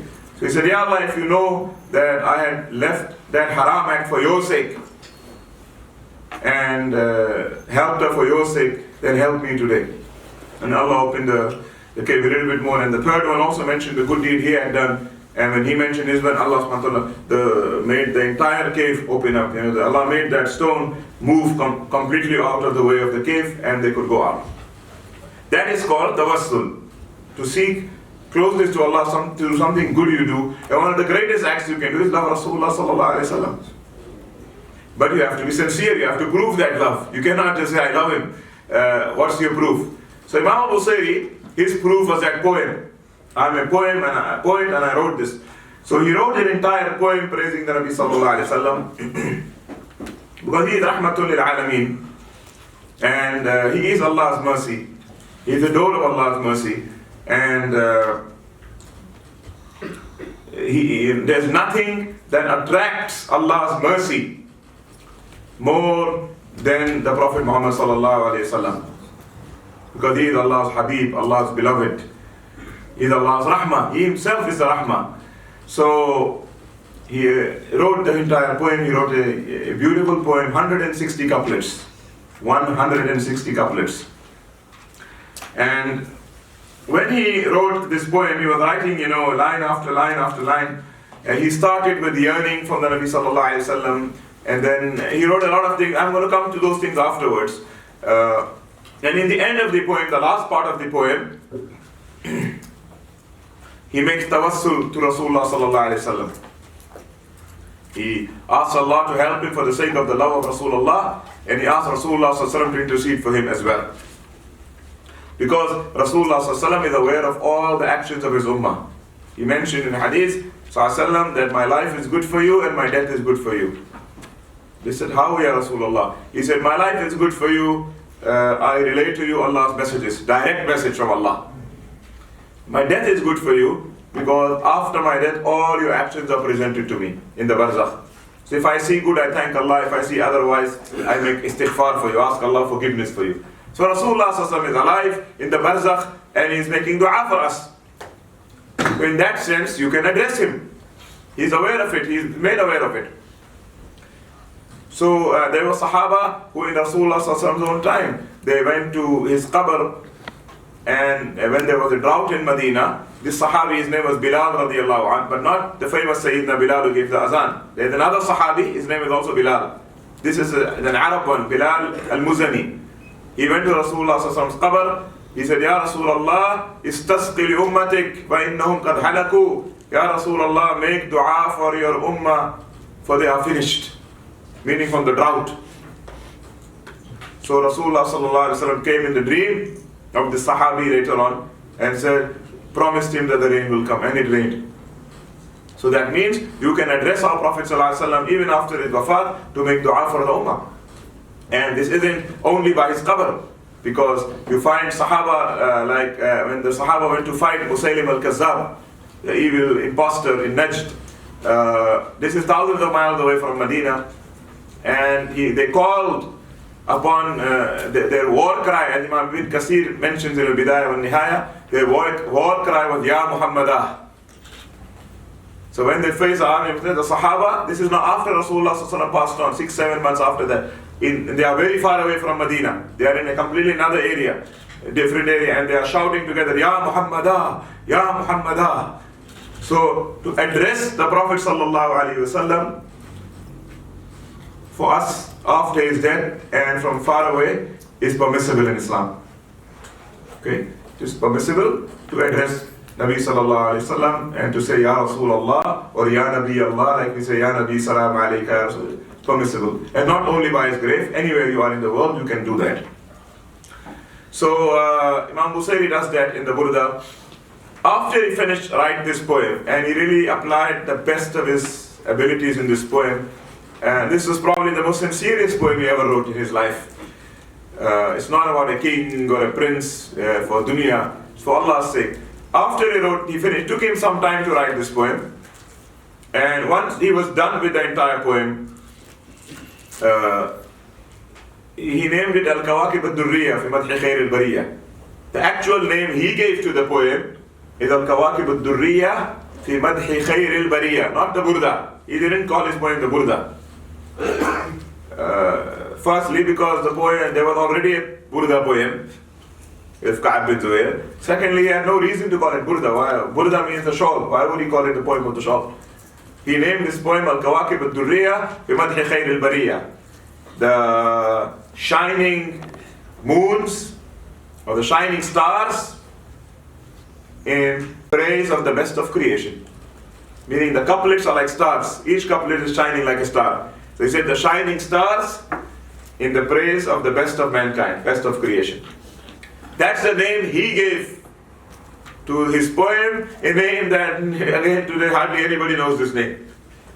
Everybody just knows the Burdah. So where did the Burdah come from? So we'll come to that.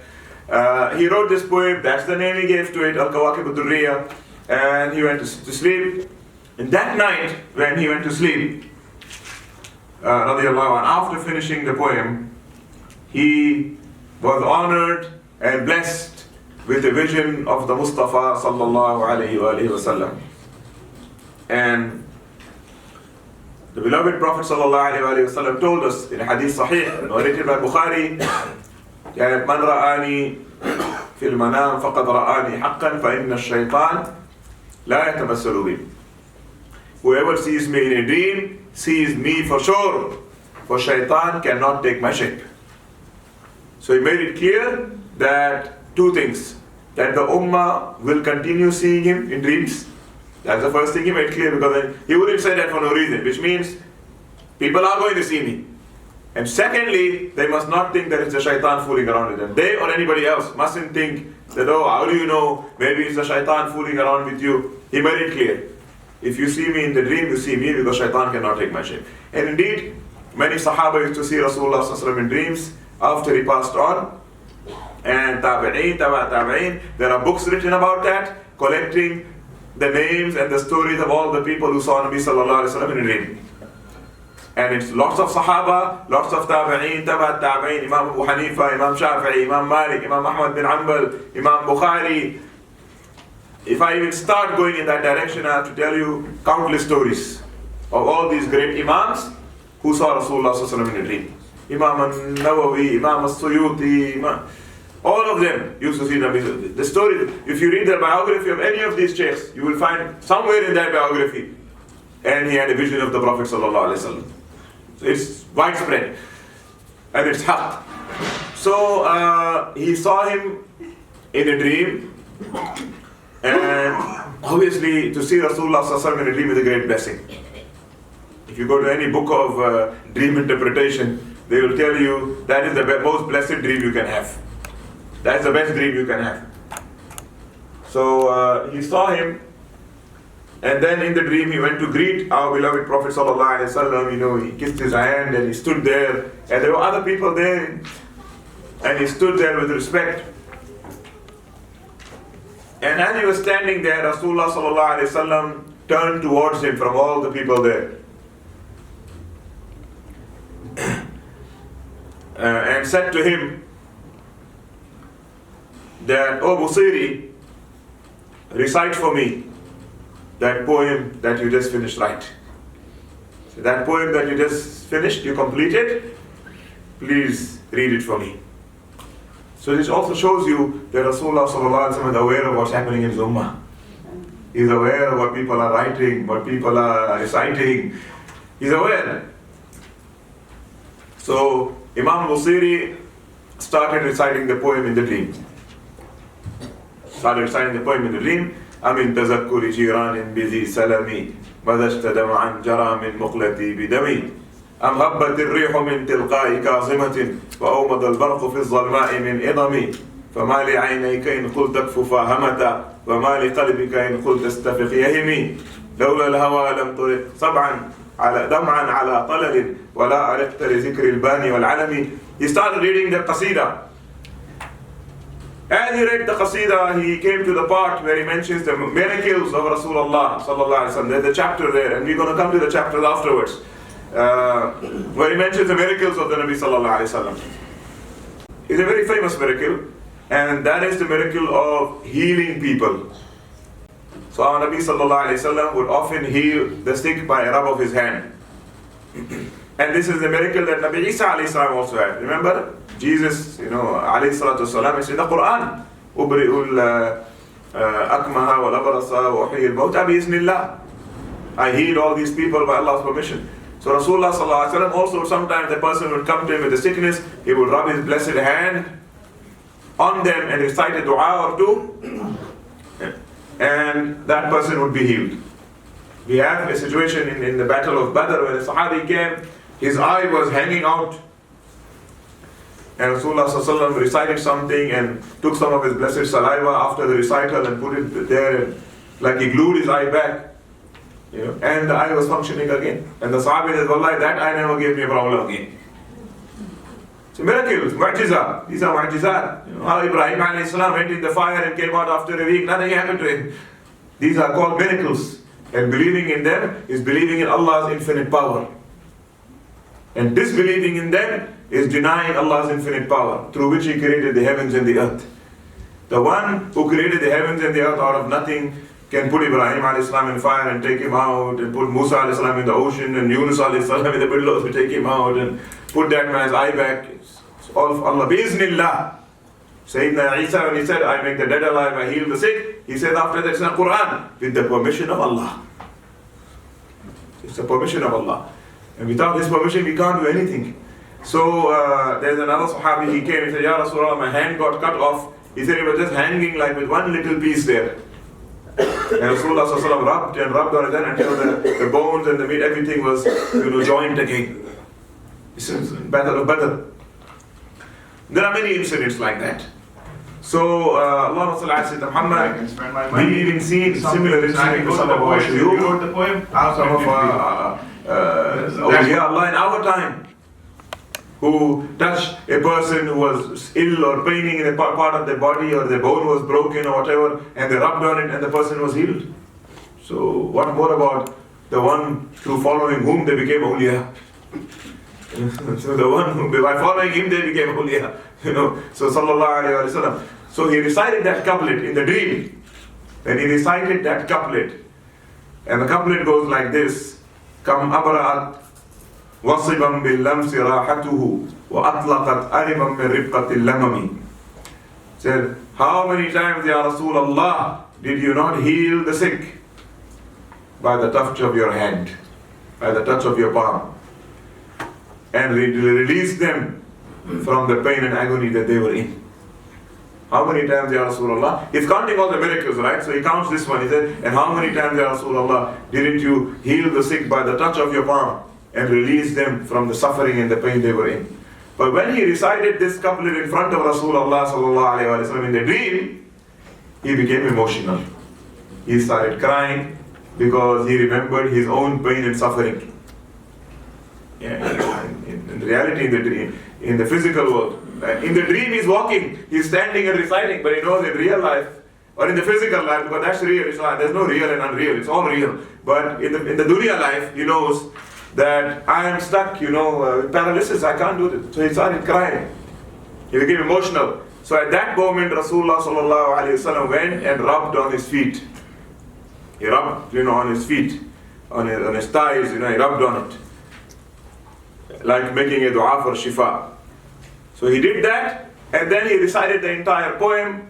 And when he finished the poem, also in another interlude, there was a part of the poem where Imam al-Busiri was not sure of how to finish that line. There was one line that was left. فَمَبْلَغُ الْعِلْمِ فِيهِ أَنَّهُ بَشَرٌ وَأَنَّهُ خَيْرُ خَلْقِ اللَّهِ كُلِّهِمْ. He said, indeed, do you know that he was a human being? But now he wanted the other half of the line. What do I say in the other half? Do you know that he was a human being? Sallallahu alaihi wasallam. He wasn't an angel or something else. He was a human being. But now he wants to put the appropriate line after that to highlight the status. So he wasn't sure what he had or something else he had written. But when he read that couplet, the Nabi sallallahu alaihi wasallam told him, and say after that, وَأَنَّهُ خَيْرُ خَلْقِ اللَّهِ كُلِّهِمْ. And say, and that he is the best of all of Allah's creation.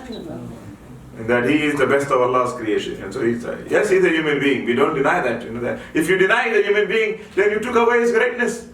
If you say Rasulullah was an angel, then so what? Then angels are supposed to be so pious and so noble, and his greatness lies in humanity. That a human being could reach such heights above all the angels, above all the malaika. The angels became his servants. That is the greatness. And some people think you are denying the humanity, denying that he's a Bashar, you are raising his maqam. So, he's Sayyidul Bashar. As one of the other poets said, Muhammadun Basharun, la kal Bashari. Bal huwa yaqutun wa nasu kal hajari. He said Muhammad Sallallahu Alaihi Wasallam is Bashar, he's a human being, but he's not like other human beings. Indeed, the example of him is like a pearl among stones, a diamond among stones.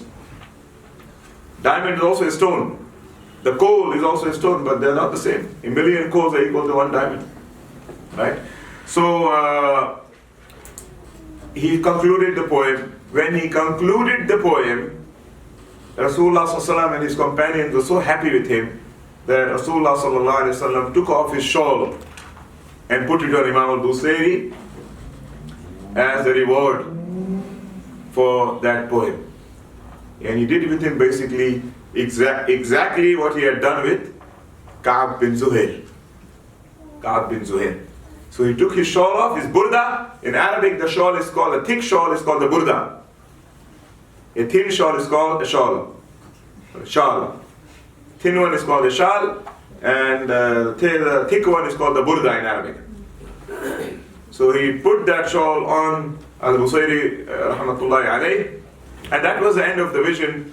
When Imam al-Busayri rahimahullah woke up the next morning, he could smell the fragrance of Rasulullah sallallahu alaihi wasallam in the entire room. Because Rasulullah sallallahu alaihi wasallam has a unique fragrance that the Sahaba said, Wallahi, we didn't smell anything like that before him or after him. They said, the Tabi'een used to say, can you tell us, like, was it musk, was it oud, was it amber, was it warad, rose, was it, there are many perfumes in Arabia, like, what was it like? The Sahaba said, Wallahi, we didn't smell anything better than it before him or after him. Anything like it. We can't tell you how it was because it's his fragrance. It's not musk, it's not oud, it was from his body, and that's one of his miracles. So that fragrance was still inside the room of Al-Busayri's bedroom. You could still smell, the dream was real. Because now you kind of feeling it in your physical world, what happened in the spiritual world. Secondly, as he looked at his body, he saw the burdah of the Nabi Sallallahu Alaihi Wasallam on top of him. He saw Rasulullah shawl on him, on his body. And then he moved his body and he noticed that he was completely healed. He was completely healed, his legs were moving, everything. When he got out of his bed, he could walk, he was completely healed. So this mu'jiza, this karama happened for Imam al-Busayri radiallahu anhu, of Rasulullah sallallahu alayhi wa sallam. This barakah of Rasulullah is till Qiyamah. It's never ending. Imam Ahmad bin Hanbal, the great Imam, he was born 200 years after Prophet sallallahu alayhi wa sallam's time. 200 years. And he used to have some of the blessed hair of the Mustafa sallallahu alayhi wa sallam. Imam Ahmad bin Hanbal used to have some of the blessed hair of the Nabi sallallahu alayhi wa sallam. And he used to keep it on him. When Imam Ahmad bin Hanbal was arrested by the king of the time, al-Mu'tasim billah, and he was ordered to be whipped, or in the time of, he was whipped. I don't want to go into the details why and what was it, but he was caught by the king, and the king wanted him to be on the king's belief system. It was wrong at that time. Imam Ahmad said, no, I will not submit to you. So the king told the soldiers, they whip this man if he doesn't listen to me. So they were whipping him. But amazingly, they see that he doesn't feel anything. He doesn't feel anything. Which a few of those whips are supposed to make the man unconscious. Ahmad bin Hanbal is not. Is he a strong man? The king said, what's wrong with this guy? Is he strong? What is it? So there was another sheikh there who was apparently like on the king's side. He told, oh king, I have heard that Ahmad bin Hanbal has the hair of the Prophet ﷺ that he carries with him. It is perhaps the barakah of that hair that is not feeling any pain. So the king said, is that so? Find out. So he told the soldiers, check on the clothes. And they found that, like a little packet or whatever in that. And this is the hair of the Nabi Sallallahu Alaihi Wasallam. Muhammad said, yes. So the king said, take his clothes off, meaning his shirt off, and take that hair away. And the king took it and kept it. and then he ordered the Imam to be beaten. And this time, they hit him the third time and he became unconscious. Just 1, 2, and the third time when they hit him with the stick, he fainted. What I'm trying to make is that the barakah of the Nabi Sallallahu Alaihi Wasallam continues till Qiyamah. Continues till Qiyamah. So Imam Busayri found the Burdah and he was completely healed, and he was so overjoyed with this, and he went into sujood and made shukr to Allah and made salawat and salam. And thereafter he went to greet his Shaykh. He said, I want to go make my murshid, because apparently it was his Shaykh who had advised him to do this, who told him to, inspired him to write this poem and make tawassul to Rasulullah. He said, write a poem seeking Rasulullah's intercession. So he went to his Shaykh, Sidi Abu Abbas al-Mursi. When he went to him, MashaAllah, you are healed, Alhamdulillah, Ya Sayyidi, Allah, and he sat down. As he was sitting in the gathering, there are a lot of people in the gathering, and he's waiting for his turn. He can't just walk in and start talking. There's many other people, so he sits for his turn. So while he could say anything, his Shaykh looks at him and says, MashaAllah, marhaba. I'm very happy to see you to see you healthy. He says, Alhamdulillah, Ya Sayyidi. And then before Imam Busayri can say anything, the Shaykh says to him, now can you recite for me also the poem you recited to Rasulullah last night? Say, can you get me a copy of that poem? I want a nuskha of that. First copy you must give it to me. So Imam al-Busayri said, Ya Sidi, Ya Shaykh, Hazrat, how do you know of of my dream, of what happened last night?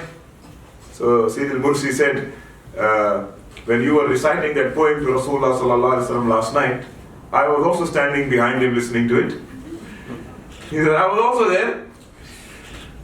You think you got there before your Shaykh?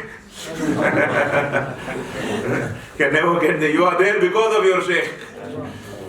You are there in his presence, Who do you think put that word by Rasulullah, and said, let this one come inside, He said, you can't get there before your Shaykh. Some people want to jump their Shaykhs, Subhanallah, You never be there before your Shaykh. So he said, I was there behind him. I was in the darbar. I was also listening, Behind you were focusing on Rasulullah. You didn't see me because of all the Mashaykh. But I was also there. So this Abu Abbas al-Mursi is the one who said, when they asked him once, have you seen Rasulullah in a dream, Ya Shaykh? See the Abu Abbas al-Mursi. He said, Rasulullah is never absent from my eyes, ever. And if Rasulullah is absent from my eyes, I would not consider myself a Muslim anymore. وَلَوْ غَابَ عَنِّي رَسُولُ اللَّهِ طَرْفَةَ عَيْنٍ لَمَا عَدَدْتُ نَفْسِي مِنَ الْمُسْلِمِينَ. He was the Qutb of the age, Sidi Abu Abbas al-Mursi radiallahu anhu. So the famous Ibn Ata'illah wrote a whole book on the life of Sidi Abu Abbas al-Mursi. لطائف المنن في مناقب سيدي أبي العباس وشيخه أبي الحسن. So by the way, talking about Sidi Abu Abbas al-Mursi, one of his murids is Imam al-Busayri. Now one of his other murids was Sidi Ibn Ata'illah. Ibn Ata'illah al-Iskandari, the author of the Hikam. We all know of the Hikam Ibn Ata'illah, the Hikam al-Ata'iyya. Now Hikam is not poetry, it is prose. It's beautiful sayings. He is also a murid of Sidi Abu Abbas al-Mursi. So they say Sidi Abu Abbas al-Mursi, from his barakah, gave the barakah of poetry to Busayri and the barakah of prose to Ibn Ata'illah. They received that from their Shaykh, both of them. So Imam al-Busayri radiallahu anh, then organized a copy of his poem for his Shaykh Sidi Abu Abbas al-Mursi, and thereafter Imam radiallahu anh,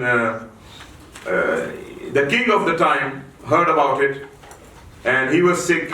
And then he said to the word of the people started reciting the poem in the Zawiyah of Sidi al-Mursi, and it spread, and the king of the time heard about it. He was also sick. He said, I want a copy of that poem for me to recite for my shifa. He had some problem with his eye, and when he recited it, he was also healed. So then the king ordered many copies to be written and given, and the poem became very, very famous. But because of the Burdah of the Prophet ﷺ that Imam al-Busayri was granted, the poem became known as Qasidatul Burdah, the poem of the cloak or the mantle, the poem of the mantle or the poem, the ode of the cloak. So that's the name of the poem that everybody knows, the Burdah, and it spread far and wide, and basically one can say without any argument, it became the all-time most popular and favorite poem of the Muslims in praise of the Prophet ﷺ. There is no other poem in praise of the Rasul ﷺ that gained the fame and the name and the popularity of the Burdah. People recite it from Indonesia to Morocco. And I personally heard it in Indonesia and in Morocco. So I personally heard it in both places. And in between, people recite it everywhere in the Muslim world. In India, in Pakistan, in Makkah and Madina, we grew up with the Burdah, many majalis of the Burdah. In Egypt, where he's buried, in Algeria, in Senegal, Sudan, I went to Senegal, I heard blind people reciting the entire Burdah from memory. In Sudan, I heard Sudanese people recite Burdah. Everywhere, anywhere, there's no place where they don't read the Burdah. Everywhere in the entire world, today now in UK, in America, in England, in Australia, it became really the most famous poem, in the Muslim world, and it was honored by the kings and the emperors and the ulema and the awliya, more importantly. Many tariqah, then it's not limited to one tariqah. You will find people of every tariqah reciting the Burdah. Because not everything is recited by every tariqah. There are certain poems that are khas to this tariqah or that tariqah, silsila. But the Burdah is recited by everyone.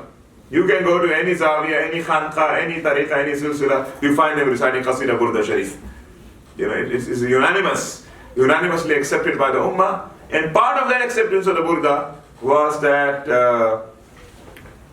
when the Ottoman sultans renovated the dome of our Nabi sallallahu alayhi wasallam, the green dome in Medina, and the burial chamber, the very chamber where our Nabi is buried sallallahu alayhi wasallam, they commissioned for the entire Qasida Burdah to be written inside there. So from all the thousands and thousands of poems that were written in praise of our Nabi sallallahu alayhi wasallam, it is the Burdah that was honored and accepted by Rasulullah sallallahu alayhi wasallam to be written inside his hujrah, inside his room in Medina. The Burdah is written. The author is no king, but look how Allah gave it the qabul. And some of the lines are written outside. You can see outside. So if you enter the Haram of Medina from Bab Jibreel, the second door from the left of the Haram. The second door from the left side of the Haram. There's the first and then the second door. First door is Bab al-Baqi and then Bab Jibreel. If you enter from Bab Jibreel, you see the door of Sayyidah Fatima Zahra alayhi salam. You see that door, the golden green door. That's the entrance to the Prophet's house. But Sayyidah Fatima's entrance. On the handle of that entrance, you can clearly see the couplet of the Burdah written, هو الحبيب الذي ترجى شفاعته لكل هول من الأحوال مقتحم. Anybody can see it. I've seen it many times. You can see that. It's still there. The handle of that. So the Burdah was written. Also the Burdah was transcribed when the Ottoman Empire gathered all the relics of the Prophet ﷺ and put them in the Qibla side of their palace, the Topkapi Palace in Istanbul. In the Qibla side of the palace, they kept all the relics of the Nabi Sallallahu Alaihi Wasallam, right, for barakah. And just interesting point, the Ottoman Empire, everybody knows about Tughrul Ghazi and Resurrection, and everybody's watching it. You guys are watching shows, I read the entire history of the Ottoman Empire like 20 years ago, 500 pages of history, from Tughrul Ghazi to the last one, But it's good. I'm happy to see that. The new movies and these things are being used to educate us about our history. So the Ottoman Empire, Osmanli Empire, they had these relics inside the Topkapi Museum, the palace. It was where they lived. Now I noticed something in the history. In the time of Sultan Mahmud, he moved out of the Topkapi Museum, the palace. Now it's a museum, but it was a palace. He moved out of there. And he said that he doesn't want to live in that palace anymore. His forefathers have been living there for 400 years. And it's too ancient and archaic, and he wants a modern palace. Modern style. European style. So he built another palace for himself. It's called the Dolma Bashi. If you go to Istanbul, you can see it also. They show it to you. You can go in. He built another palace, but he designed it according to the French style. He said, I want it like the palaces of the emperors of France, Dolma-Bashi, the modern style. Sultan Mahmud moved into that palace, and all the Ottoman sultans after him, there were 4 or 5 after him only, they lived in that palace, and then that's when the Ottoman Empire was finished. And I noticed that it's an interesting point, I could be right or wrong about it, but it's just my observation, that the decline of the Ottoman Empire started when they moved out of the Topkapi Palace to the Dolmabahçe. Now if you go to the Dolmabahçe, there are some differences between the two. Topkapi is filled with writings of the Quran. Whenever you go into Topkapi, there is Surah Yasin, Surah Tabarak. The architecture is all Quran. If you go to the Dolmabahçe Palace, there is portraits of these kings and all these. It's European. It's like entering into a German European palace. There's nothing Islamic. You don't see any Quran. You don't see anything Arabic. It's all European style, paintings and statues.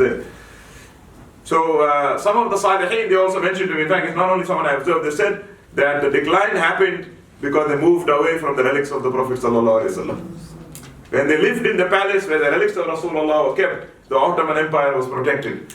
But they moved out of there into this new palace and they left their relics there. They didn't take their relics with to the new palace. They left their relics in the Topkapi. And you see the decline of the Ottoman Empire starting from the time of Sultan Mahmud. You see, they were defeated by the Russians, and the Bulgarians revolted, and the Yugoslavians broke away, and the Greeks. You find the whole decline happening until Sultan Abdul Hamid and the whole thing was finished. So just an interesting observation. So Allah, when they built the Topkapi, the palace, and they put the relics of Rasulullah in that palace, the Ottoman sultans ordered that the entire Qasida Burdah must be inscribed there by the relics. They said the relics of Rasulullah must be surrounded by the Qasidatul Burdah. So if you've been to Turkey, to the Topkapi Museum, I'm sure you saw the relics there. But if you just looked up in that room and saw the writing, that is Qasidatul Burdah. They ordered the entire Qasida Burdah to be written. He's not Turkish, he's an Egyptian, but they ordered it to be written. And we had great awliya that after writing the Quran, they would consider it a great blessing to write Qasidatul Burdah with their own hands. We have copies of the Burdah written by the hands of great awliya. For example, I saw a copy of the entire Burdah written by the hands of Sidi Ahmad Tijani radiallahu anh. The entire Burdah, from the beginning to the end. And so many other awliya, they used to consider it a blessing to write this poem with their hands. So this is the blessing of the Qasidatul Burdah, and many great ulema in Islam wrote commentaries on it as well, explaining it, line by line. Among them Ibn Hajar al-Makki, al-Qastalani, Ali al-Qari, Ibn Allan, al-Dardir, and so many, al-Bajuri. One can write a whole book about all the books written about the Burdah. And I did a translation of the Burdah myself. This was something we printed more than 10 years ago, praising the Prophet ﷺ through Imam Busayri's Burdah. And in the introduction to that, which is quite long, I mentioned a lot of the people who authored explanations of the Burdah in Arabic and expansions of the Burdah. Expansion means you take one line of the Burdah and you write 4 lines like it to add it. It's a thing you do in poetry in Arabic. Takhmis and tarbiyah and so on. So there's a lot of that, and we can go on and on about it. The Burdah after that was translated into many languages of the Muslim world. Persian, Mullah Jami translated it, and there are other translations. In Urdu, there's at least 20 different translations of the Burdah. I myself have like so many of them by different schools of thought, including different ulama. In many other English, there's about 25 translations that I'm aware of the Burdah.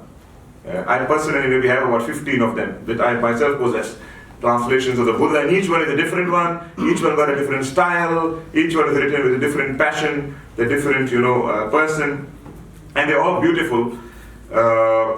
So Alhamdulillah, that is the Burdah. One more thing about the Burdah is that the Burdah comes to us with the sanad.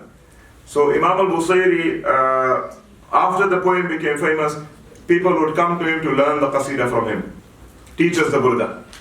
So they would read the entire poem to him, and then he would give them ijazah in it. And then those sheikhs, their students would read Burdah to them and they would give ijazah to them.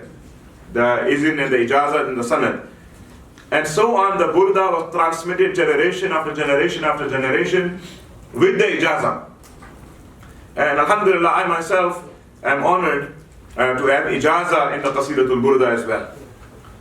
Meaning I read, the Burdah to my shuyukh and who read to their shuyukh and their shuyukh and their shuyukh till the Prophet sallallahu alaihi wasallam, till Imam al-Busayri. But the special part there is that you read till Imam al-Busayri, and Imam al-Busayri read the whole thing to Rasulullah sallallahu alaihi wasallam. So the sanad doesn't go back to Imam al-Busayri, it goes back to the Nabi sallallahu alaihi wasallam.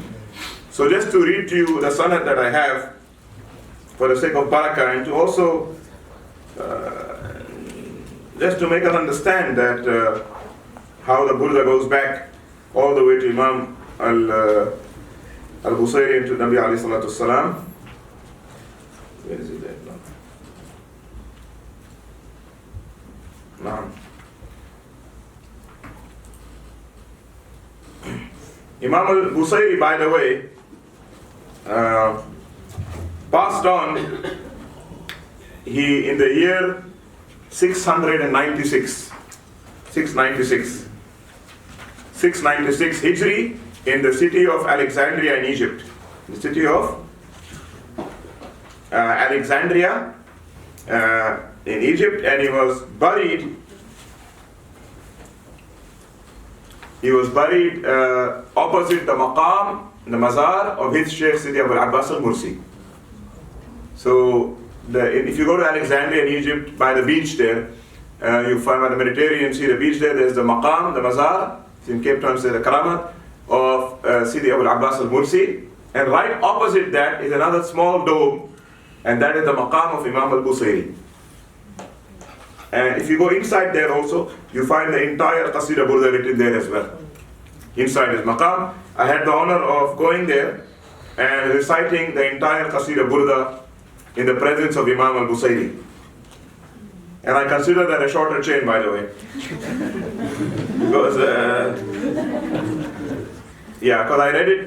read the whole thing to Imam Busayri, but you might now complain here and say, yeah, Shaykh, but you did read it to him, but he didn't give you the ijazah. How do you know that? You read it to him, but you reading is not enough. The Shaykh needs to say, I give you permission, but you didn't hear the whole story yet. So I read it to him. I sat there in front of Imam Busayri's maqam, I read the entire Burdah. I've read the entire Burdah by the Nabi Sallallahu Alaihi Wasallam's Rawda in Medina as well. But I read it at Imam Busayri. After I finished, a man came, who he was, his servant there or somebody. He gave me the copy of the Burdah, and he says, MashaAllah alaik. He said, MashaAllah to you. And he gave me that little small copy, this size, I remember, I still have it, this size. He gave it to me, a copy of the Burdah. He said, this is a gift for you from Imam al-Busayri. He said, keep this, So that's where I considered that an ijazah. It's husnul zan. And Imam Busayri read to Rasulullah sallallahu alaihi wasallam. But the ijazah also that I have, I can mention just one chain, for example. I've read the Burdah, to Imam, my Ustaz Sayyid Muhammad Alawi al-Maliki of Makkah. And he received the ijazah from his father Sayyid Alawi al-Maliki, from his father Sayyid Abbas al-Maliki of Makkah, from his Shaykh Abd Hussain al-Maliki of Makkah, from Shaykh al-Islam Sayyid Ahmad Zaini Dahlan of Makkah, from Shaykh Osman al-Dimyati of Makkah, from Shaykh Amir al-Kabir of Egypt, from Shaykh Ali al-Sa'idi from Egypt, from Shaykh Muhammad Ruqayla from Makkah, from Shaykh Hassan al-Ujaimi from Makkah, from Shaykh Shamsuddin al-Babili from Egypt, from Shaykh Salim al-Damanhuri from Egypt, from Shaykh Shamsuddin al-Alqami from Egypt, from Imam Jalaluddin al-Suyuti from Egypt, great Aimma in this chain, and you find some dwarfs coming in criticizing the Burdah, and from Imam al-Taqiyuddin al-Shamani from Egypt, from Imam Ali al-Hanbali, I think he was from Syria, from Imam Izzuddin ibn Jama'ah of Egypt. He was the Qadi of Egypt, the Sheikh of the entire Egypt, the Mufti of Egypt, and he read the Qasida and recited it and received the permission, ijazah in it, from the author Imam Sharafuddin al-Busayri, who recited in front of the Messenger sallallahu alaihi wasallam and received his blessing for it. So this is the Egyptian line. There's another line I have, which is the Syrian line, which comes from Shaykh Muhammad Abul Huda al-Yaqubi, from Shaykh Muhammad al-Yaqubi, and that's another chain that goes back to, and that it goes through great imams like, I mentioned that chain because there's some great people here. And that's from Sayyid Muhammad Abul Huda al-Yaqubi, from Sayyid al-Makki al-Kattani, the Moroccan Sheikh, from Sayyid Shaykh Abdullah Sofan al-Quddumi from Syria, from Hassan al-Shatti al-Hanbali from Syria, from Shaykh Ali al-Suwaidi from Iraq, from Shaykh Sa'id al-Suwaidi from Iraq, from Imam Abdul Ghani al-Nabulusi from Syria, from Shaykh Najmuddin al-Ghazi. This is Najmuddin al-Ghazi from Palestine, from Shaykh Badruddin al-Ghazi from Palestine, from Shaykh al-Islam al-Imam Zakaria al-Ansari, one of the great imams, from Egypt, from Shaykh al-Islam al-Hafiz ibn Hajar al-Asqalani, from Egypt, and for Imam Shamsuddin al-Ghumari al-Nahawi from Egypt, for Imam Abu Hayyan al-Nahawi al-Andalusi, who is originally from Andalus, from Spain, but settled in Egypt, who heard the entire poem from Imam al-Busayri. So these are chains of narration that go back. So you are part of this chain, inshallah. So Imam Busayri is buried in Cairo, and if you go to Cairo, then make a point. In Alexandria. He's buried in Egypt. So if you go to Egypt, try to go to Alexandria and then visit the maqam of Imam Busayri, and of course without forgetting the maqam of his Shaykh Sidi Abul Abbas al-Mursi, whose status is higher than al-Busayri in Wilaya. And the Burdah has many healing powers. The ulema, the awliya, I mentioned there are many couplets of the Burdah that are considered to be that can heal you, that can give you victory against enemies, that protects you against the evil eye, that cure you for certain diseases. So there are certain khasais, qualities that ulama have mentioned, awliya have mentioned about the Burdah. And we might touch on some of these as we touch on the couplets of Qasida al-Burdah al-Mubarakah.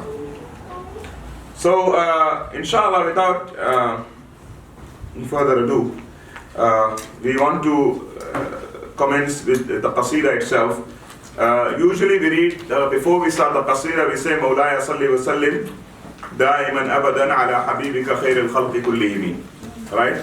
Now, this couplet is not part of the Burdah.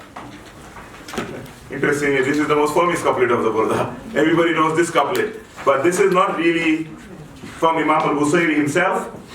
This couplet came from one of the awliya Allah when he recited the Burdah, and it was mentioned, and if you recite the Burdah, you will see Rasulullah sallallahu alaihi wasallam in your dream and so on.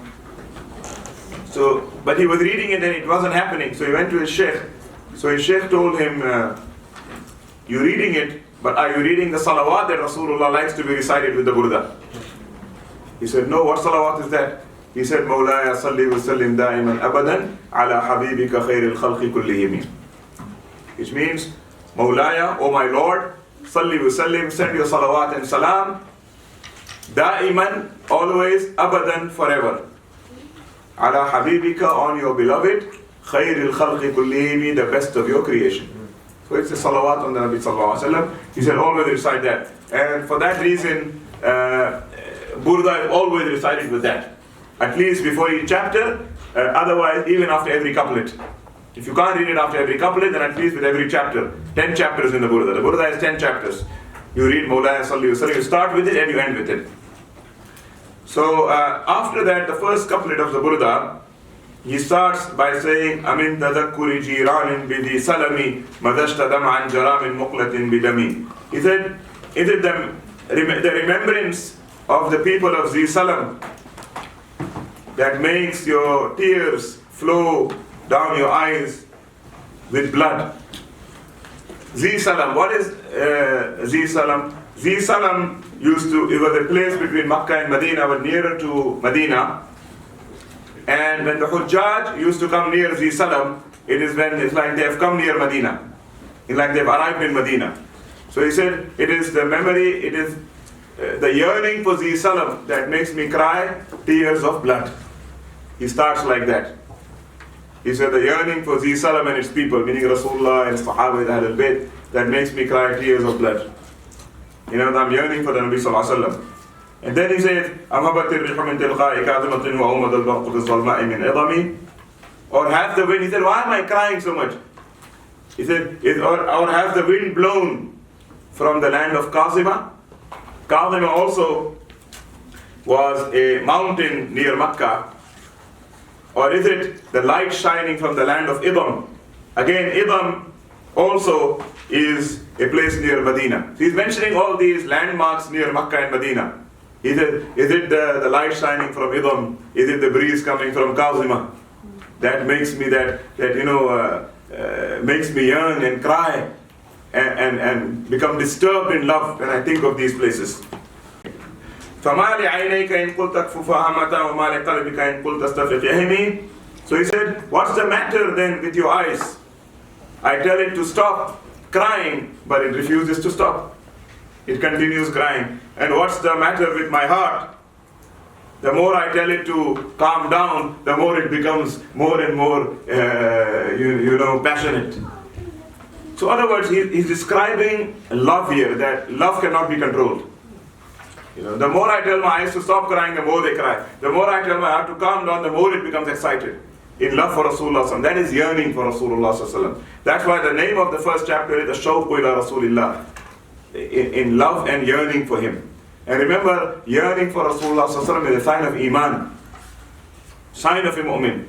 There was a tree in Madina al-Munawwara that yearned for the Nabi sallallahu alayhi wasallam. Rasulullah's masjid used to have a tree. He used to stand there and he used to lean on the tree and give his khutbah. One of the women in Madina said, Ya Rasulullah, I would like to make a mimbar for you. I'll get somebody to make a mimbar. He said, Bismillah. You want to do that for me? Bismillah. So she got a mimbar made, and they made the mimbar there. Rasulullah sallallahu alayhi wasallam, they cut the tree away, they put the mimbar there. And when the tree was outside the masjid, they heard, when they were making salah, they heard the tree crying. They heard a humming sound outside the masjid, like something crying. And after salah, they went outside to see, they said, what's going on here? And there's nobody here. And then they see the humming sound is coming from the tree. So they were surprised, what is this? So Sallallahu Alaihi Wasallam came outside and he said, he picked up the tree and he hugged it and he spoke to it. And he told him, it is this tree that is crying. He said, what happened, Ya Rasulullah? He said, this tree is crying to me for being separated from me. It used to be right next to me in the masjid, now he separated the tree from me. He said, it's crying for being separated from me. And then Sallallahu Alaihi Wasallam hugged the tree. First he said, it's crying for being separated from me. And then he hugged the tree and he spoke to it. And then the tree was quiet. The humming sound was gone from the tree. So he said to them, I told the tree then, he said, oh tree, if you want, I can put you back in my masjid next to you. If you want that, I'll do that. Or, if you want, the other option is, I will ask Allah to put you next to me in Jannah. Next to me in Jannah. You decide what you want. They said the tree decided to be with me in Jannah. So the tree is more intelligent than most humankind. Because the tree knows Jannah lasts forever. If it was in the dunya, Rasulullah would pass away and then the tree again won't see him. But he said, no, I will be with you in Jannah, Rasulullah. So subhanAllah, when you go to visit Rasulullah in Jannah and you see a nice tree behind him, you know that tree. It's called the Hannana, the yearning tree. So Sallallahu Alaihi Wasallam then ordered them to bury it so on inside the masjid. And he said to them, Wallahi, if I did not hug that tree and calm it down, it would have cried till the day of Qiyamah for being separated from me. Meaning the people would have heard that. We today, if we had to go to Medina, we would have heard that tree crying, that humming sound coming from the tree. So if the trees can, Hassan al-Basri radiallahu anhu used to narrate this hadith and cry and say, Subhanallah, if the trees yearn for Rasulullah, what about us human beings? So your heart must be of stone not to yearn for Rasulullah sallallahu alaihi wasallam. So Busayri says, أَحْسَبُ الصَّبْبَ أَنَّ الْحُبَّ مُنْكَتِمٌ, that does, the one in love think that love can be hidden. Then he scolds himself. He says, once you're in love, you can't hide the love. You can't act like you're not in love. It will come out. How can the love be hidden when it's obvious between the ears, between the tears and the heart? You know, the crying shows that you miss somebody. The heart beat shows that you miss somebody. لولا الهوى لم ترق دمعا على طلل. He said, if it were not for the love, you wouldn't be crying over the traces of your beloved, and you wouldn't become sleepless at the sight of the tree and the mountain, meaning of Makkah and Medina, the land of the beloved. Because the Arabs used to use a metaphor for the land of your beloved one by the tree and the mountain. He said he's yearning for when you say the tree and the mountain, it refers to the city or the place of your beloved. And therefore, when we yearn for Madina al-Munawwara, it's not the yearning for the city. Well, what Medina is no different from any other city, outwardly speaking. It is yearning for Rasulullah sallallahu alaihi wasallam.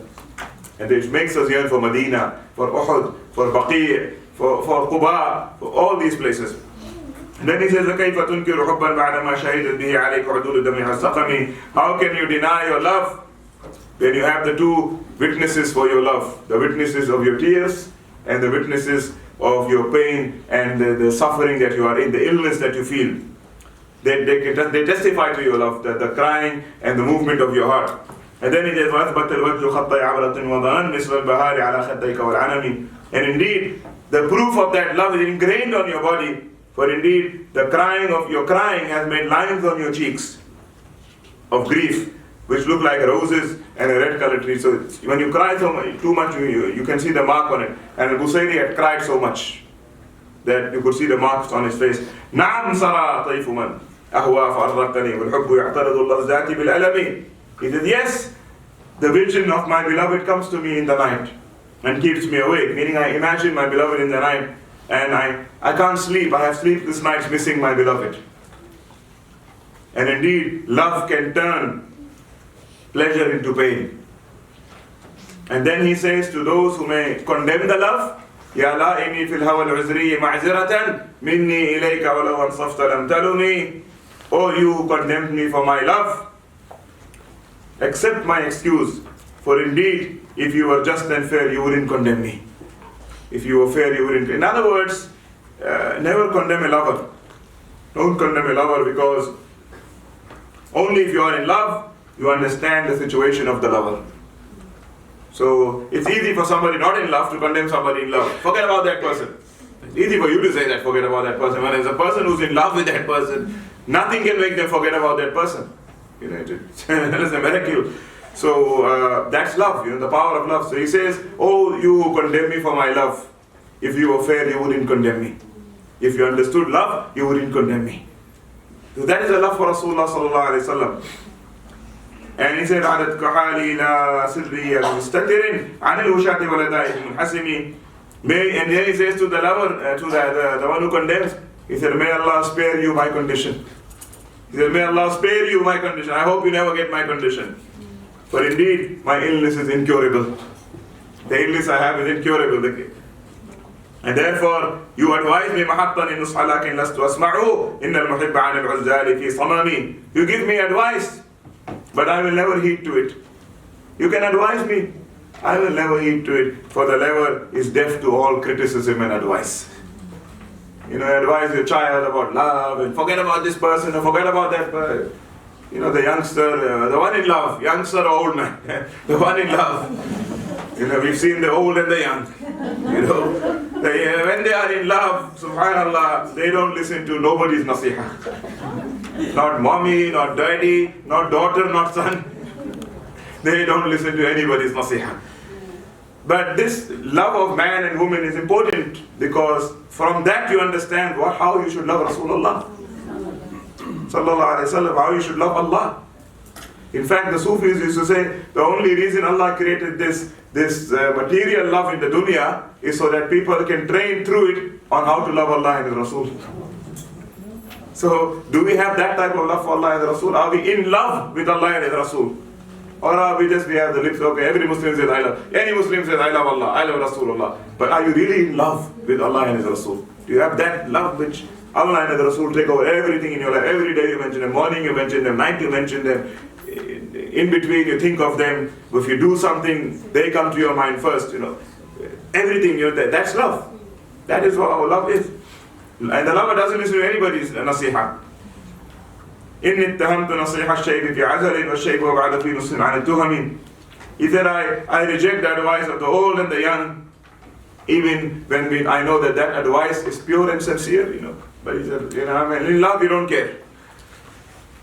Then he goes to the second chapter. Let's enter into the second chapter. The second chapter, he then talks about the nafs. Because he feels that before praising the Nabi Sallallahu Alaihi Wasallam, he should condemn his nafs first. His nafs. He said, although, in other words, he's trying to tell us that although I claim all this love of the Prophet and I love Rasulullah, but in reality I'm a slave of the nafs. I follow my nafs. I love my nafs. So he condemns the nafs. Because the nafs is the biggest enemy. Rasulullah is one side, the nafs is one side. So he condemns the nafs. And part of his showing loyalty to Rasulullah is telling Rasulullah, Ya Rasulullah, I'm with you, I'm not with my nafs. See, I'm fighting my nafs. I'm with you. So the second chapter is fighting the nafs. Because sometimes people have asked, what does a chapter on fighting the nafs got to do with a poem in praise of the Prophet? How does this fit in here? Fighting the nafs. But it's very connected. Because if you love Rasulullah, you will fight your nafs. فَإِنَّ أَمَّارَتِي بِسُوءِ مَبْتَعَزَتْ مِنْ جَهْلِهَا بِنَذِيرِ الشَّيْبِ وَالْأَرَمِ. He said, indeed, my evil ego, my carnal desires, due to their ignorance, they do not heed to any advice.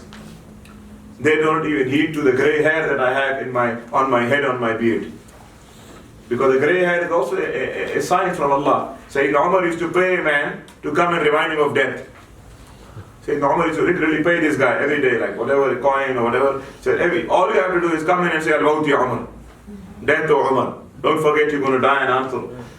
One day when that man came, Sayyidina Umar paid him and said, don't come back again. Shukran, I don't need you anymore. He said, why, Asiri, what happened? He said, this morning I looked in the mirror and I saw my white hair and my white beard and my weak bones and my wrinkled skin, and I thought, I don't need to pay you to remind me of death. He said, now every time I look in the mirror, that is a reminder for me. Yeah, the young guys are all laughing, Yeah. So, so he said, why do I? When you're young, you look in the mirror and I look so young and I'm going to live another 50 years and do this. But when you're old, you look in the mirror, you realize, look at me today, look how I used to be, look how I. So he said, it's a real story. He told the man, I don't need a reminder of death anymore. My face reminds me every day when I look in the mirror. So, Rasulullah said, Kafa bil mawti wa'isa. Death is an enough preacher for anyone. Death is enough preacher for anyone. But today we don't care about that. We go to janazas and people are laughing and smoking and talking about, It's like even death doesn't have no impact on people. I did not even prepare for my death. And he said, I didn't prepare a feast for the guest that is standing at my head. It is all for death. The guest is referring to his death. He said, my guest is by my door already. And I've prepared nothing. So imagine I'm coming to your house for a dinner or to visit you. I'm by your door already and you have prepared nothing. So he said, my guest is by my door and I still haven't prepared anything. Meaning that death is around the corner and I still haven't done anything good. Of course, this is his humility, of course. He's being humble.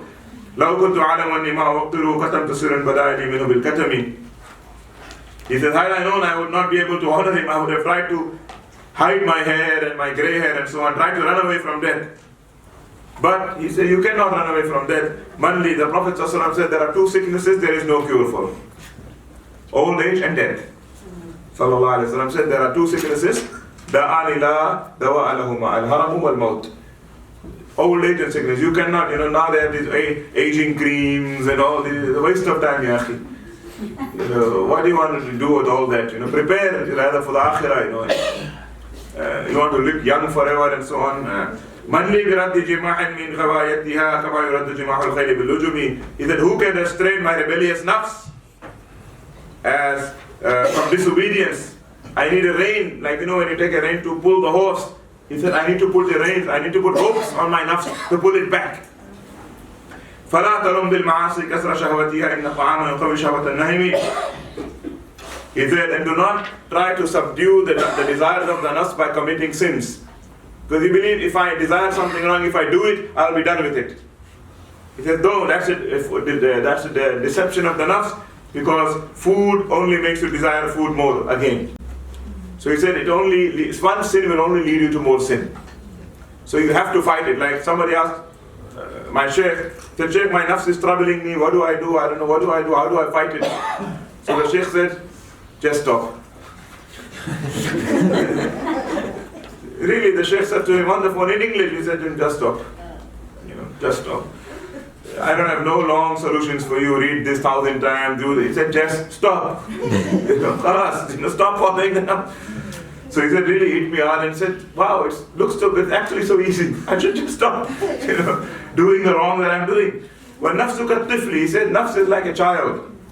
If you neglect it, it will continue breastfeeding from its mom, and even, 1 year, 2 year, 3 years. If you can't, you have to then pull off the wean off the child. When the child is 2, that's when they have to stop feeding. And it's painful, but you have to do that. How it is. Your nafs is going to cry, I want to go back out. No. He says, ignore your nafs and never follow it. Because if you follow your nafs, it makes you blind and deaf. Because then when you follow your nafs, you don't care whether it's right or wrong, what you're doing, you just do anything you want. And be careful of it even in your good deeds. Because it even roams in your good deeds. Sometimes you do a good deed and your nafs makes you arrogant about it. And I did this and I did that and I'm so good. And then your nafs is not only involved in your bad deeds, it can also get a creep into your good deeds. So beware, keep it away of your good deeds. How many times hasn't the nafs made beautiful for you something that is a killer for you? How many times the nafs beautifies for you something that is so dangerous for you? So much that you don't realize that the poison is in the fat. That it mixes the poison in something good. So you don't realize it. So oftentimes the nafs comes with bad deeds, and that is easy to recognize. But sometimes the nafs comes covered up in something good. So I'm not saying don't do good deeds. But the Sufis say when you do a good deed, make sure that your nafs is not involved in it. It's a very fine point, and it's a very dangerous point, and a lot of people fall in this point. They do a good deed, but they're doing it for the sake of the nafs. To brag, to show off, to feel proud of themselves, or to whatever. They're not doing it for Allah's sake. So be careful of that. Do it for Allah's sake. Don't let the nafs take over your good deed. He said, fear the evils of both hunger and satiation. So sometimes even hunger can be worse than overeating. Again, a very fine point of the nafs which you can see Busairi's Sufi training brings out in him. He says, beware of both hunger and overeating. Overeating, it's not good, it sends in the nafs and makes us lazy. But he said, beware of hunger also. Because being too much hungry also makes you do wrong things. Now people steal, people kill in hunger. And sometimes hunger is worse than overeating. And that's why Rasulullah used to say, Allahumma inni a'udhu bika min sharri al-ghina wal-faqr. Oh Allah, I seek protection from you from the evils of wealth and poverty. I seek your protection from the evil of wealth and poverty. So hunger sometimes is dangerous as well. So don't overdo, don't become so detached from the dunya that then later on it leads you to doing wrong things. وَاسْتَفْرِغِ الدَّمْعَ مِنْ عَيْنٍ قَدْ امْتَرَتْ مِنَ الْمَحَارِمِ وَالْزَمْ حِمْيَةَ النَّدَمِ. And he says then, and let the tears flow. And this is, he says, let the tears flow from an eye that is filled with haram. So let the tears flow from an eye that is filled with haram. And always be regretful of your bad actions. So this is a beautiful nasihah. I said, let the tears flow from an eye that has been filled with haram. And always be sad, always be regretful of your bad deeds. خَالِفِ النَّفْسَ وَالشَّيْطَانَ وَعَصِيهِمَا وَإِنْهُمَا مَحَضَاكَ نُصْحَ التَّهِمِ. And go against, always disobey the nafs and disobey the shaitan. And if they advise you, don't listen to them. وَلَا تُطِعْ مِنْهُمَا خَصْمًا وَلَا حَكَمًا فَأَنْتَ تَعْرِفُ كَيْدَ الْخَصْمِ وَالْحَكَمِ. And don't take them as an arbitrator in your affairs, because they will always misguide you and they will always lead you to destruction. Don't ever listen to shaitan, don't ever follow your nafs, because they will never lead you to what is good. They are your enemies. Astaghfirullah min qawlin bila amalin. Laqad nasabtu bihi naslan li zu'uqmi. He said, I seek Allah's forgiveness from words without any actions. He said, I say all these things, I don't practice anything. He said, Astaghfirullah from that. Indeed, that is like attributing children to a barren woman or a infertile person who can't have children. When you say all these things but don't practice it, it is like attributing a child to a woman that doesn't have a child. Amartuka al-khayra lakin ma tamartu bihi. Oh my nafs, I order you to do, oh people, I order you to do good, but I don't do good myself. وَمَا اسْتَقَمْتُ فَمَا قَوْلِي لَكَ اسْتَقِمِي. And I'm not on the straight path myself, so who am I to tell others to be on the straight path? So this is just humility. Tawadu, it says, who am I to tell others to be on the straight path and I'm not on the straight path myself? So this is the humility of Imam Hussein radiallahu anhu. وَلَا تَزَوَّدْتُ قَبْلَ الْمَوْتِ نَافِلَةً وَلَا مُصَلِّي سِوَى فَرْضٍ وَلَا مَعْصُومٍ. And I did not even make one nafil salah before my death. And I did not even make one nafil fast, a voluntary fast before my death. Extra. Nafil means what you do extra. He said, I haven't done anything, so who am I to tell others or guide others? So he's hitting on his nafs. Basically, he's beating his nafs in this poem, reminding himself of all his weaknesses. My eyes are filled with haram. I don't do any extra ibadah. I'm not on the straight path. Who am I to tell other people to be on the straight path? And all this is just hammering his nafs, which is very important. One should always be. Today we like hammering other people. This one is like that one is like that, she is like this, he is like that. Why they're not right, he's not right. All that hammering that you do on other people, let's imagine there was a hammer, right? You're talking about a hammer. Yeah? And all the hammering you do of other people, if you just had to do it on your own nafs, you'd be a very big wali today. If you hammered your own nafs like that. But that's what the shaitan does to us, you constantly looking at other people's faults. Which changes nothing, just increases our worseness. While if we have to focus on our own self so much, we would have been such better people, because you're always hammering yourself. That's why if somebody ever comes and tells you bad about somebody else, don't celebrate, don't spread it, just look at yourself and say, I got my own problems here. It's like you have a debt that you have to pay, and then the time is getting finished, and somebody says, did you hear that person has a debt and they didn't pay the debt, and what are you going to tell them? Say, brother, can you leave me alone?